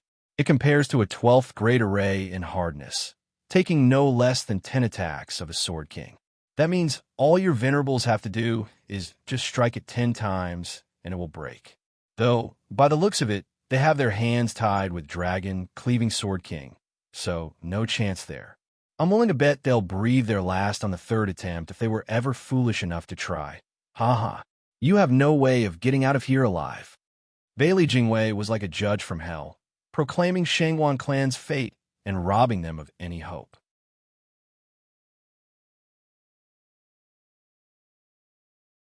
Chapter 909, Seal. Chapter 909, Seal. Proofreader, Papatonks. Bailey Jingwei. Shangguan Feixiong's eyes shook, howling curses like a mad beast consumed with hatred. As he looked from Danqing Shen and the three venerables to his clansmen, Shangguan Feixiong's energy left him, regarding Bailey Jingwei and his hundreds of guards in the deadlock that he was with the enemy. Having lost numerical advantage as well, he knew defeat was certain, the only option. Shangguan Feixiong's eyes flashed and shouted as he led the charge with his broken body. Get the head. Capture Bailey Jingwei, and we may survive. Roar. The men grew spirited and followed their clan head into battle rustle. As the Shangguan clan got filled with valor and approached, Bailey Jingwei remained utterly calm around his Genesis stage expert guards. In fact, he didn't even register them. Ha. Get the head, is it? Not a bad idea. But can you do it? Bailey Jingwei smirked, fearless in front of their ruthless charge. He felt in complete control, merely shrugging as he said attack. Yes, sir. His guards went to meet the charge, leaving 30 behind. The two forces howled at the top of their lungs, to hide their fear, to spur themselves on, all for survival or for orders in this barrier. The battlefield was split in 3 areas. Danqing Shen fighting Shangguan clan's 3 venerables, the 100 experts of Shangguan clan against the pursuers behind, and Shangguan Feixiong leading his men to catch Bailey Jingwei through the latter's guards. The one recurring theme to all these locations was the Hell's Cape that was painted with every drop of blood and loss of life. Shangguan clan found its force split in three, the worst situation one could have on the field of battle and a result of Bailey Jingwei's plan. The highest danger came when being flanked. The only chance of survival lay with Shangguan Feixiong, and if he could grab Bailey Jingwei, a pity that chance was nil. Ignoring the fact they were fighting more and better guards than them. Even if they reached him, there were still 30 guards, keeping him safe regardless of how one looked. Everything was pointless. But it was human nature to seek survival, to seek for a way out where there was none. This led to Shangguan clan's obsession. Pa! Two guard presented from nowhere an imperial tutor chair and a square table carved from a pear tree before Bailey Jingwei. Along with tea, Bailey Jingwei quietly sat down, sipping his tea and watching the bloody act live, with the howls and wails reaching his unfiltered ears, none of which managed to even make him twitch. Shangguan clan strong are dealt with like this, and their position in Eastern lands is shaky. Eastern lands' days are numbered. Only Bailey Jingwei frowned, surveying the lively battlefield with unease. Where's this feeling coming from? And why? Everything's going like clockwork, so why do I feel like I'm missing something? Bailey Jingwei frowned. His demeanor exuded calm, covering the inner turmoil. He didn't know the cause of this had never happened before in his long career of schemes. Near the Jade Falls, 10 Soul Harmony stage guards were on their patrol. When the sounds of battle reached them, they rejoiced, fortunate to be stuck as night guards and able to keep their lives sometimes. Danger would come knocking instead. Whoosh. Something black landed in front of them, startling them into shouting, "Who's there?" "It's me." Panting, Zhuofan revealed his frantic face in the moonlight. The men reacted in shock. "Grandmaster Gu? What are you doing here?" "There are not enough men, so I'm passing Sword King's order." Zhuofan took a deep breath and pointed in the direction of the battle, saying with scorn, "Can you hear that? The thieves are much stronger than anticipated, and Sir Sword King has ordered all of you to help." And Zhuofan's eyes darted around while urging them to go. The men were skeptical. There are many other Genesis experts around, so why come to us, Soul Harmony experts? What can we even do? That's why I came to you, to give you the Lord's secret order. Zhuofan grew more nervous as he said, "With the enemy's great force, Sword King wants to limit the casualties and outsmart them. What are you afraid of?" Doubt still lingered in their eyes. The manor hasn't run out of men, so why send a new alchemist to pass orders? But from Zhuofan's frantic look and radiant stage cultivation, they could understand it and let their guard down. What else could this pipsqueak do than be an errand boy? What if they failed Sword King's big plan? Let's at least wait after we heard the message. The 10 men went over to Zhuofan. "Yes, now hurry up. We can't have anyone listening on Lord's secret order." Zhuofan called them over constantly, but his mouth curved into a devious smile as the 10 guards reached him, waiting for the message. What they heard instead was a creepy tone. "Sword King's order is for all of you to die." Whoosh! In a flash of black, Zhuofan made a full circle around them. They watched in shock as their bodies twitched once and folded. They fell backwards, yet saw their legs still standing straight. Zhuofan's black sword was gone before they could see it. Walking away, all that remained were a pair of legs, frozen in time. Now I can seal the whirlwind tunnel with none the wiser. Looking at the wonder of waterfalls in front of him, Zhuofan's eyes shone with success. Clang. A scarlet blade flashed again, coming to take Zhuofan's life. Zhuofan was amazed. For God's sake, that damn Shangguan Fian knew Shangguan clan is after the soaring sword, so why the hell didn't he move it? Is he that bored, wanting someone to just take it? Or is he that confident in Bailey Jingwei's plan that there's no point? Sighing, Zhuofan shook his head and his right eye flashed in 7 golden halos. The murderous sword suddenly shook in midair, halting in place. It even looked scared. Grinning, Zhuofan said, "I'm not here for you, but it'll be a pain if you mess things up midway. I'd better get rid of you first." 6th grade sacred weapon, soaring sword. Hum.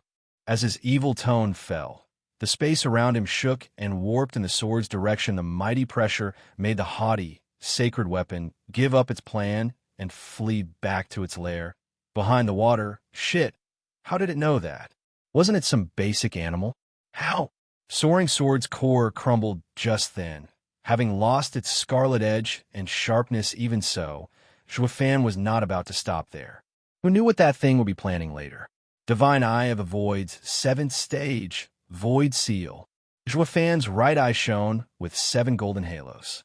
The space slowly solidified as it put pressure around the soaring sword. It was forced to be stuck in place once more. Only able to shake all over and hum as if to plead, Zhuofan showed no quarter. Amping the pressure some more and placing it all on the soaring sword, the sword stopped moving and fell to the ground lifeless, a 6th grade sacred weapon. The divine sword of Eastern lands had its spirit sealed, loosing its power. You're tuning in to the Warrior Lore YouTube channel. Don't forget to subscribe and join us on this journey to catch the most captivating stories.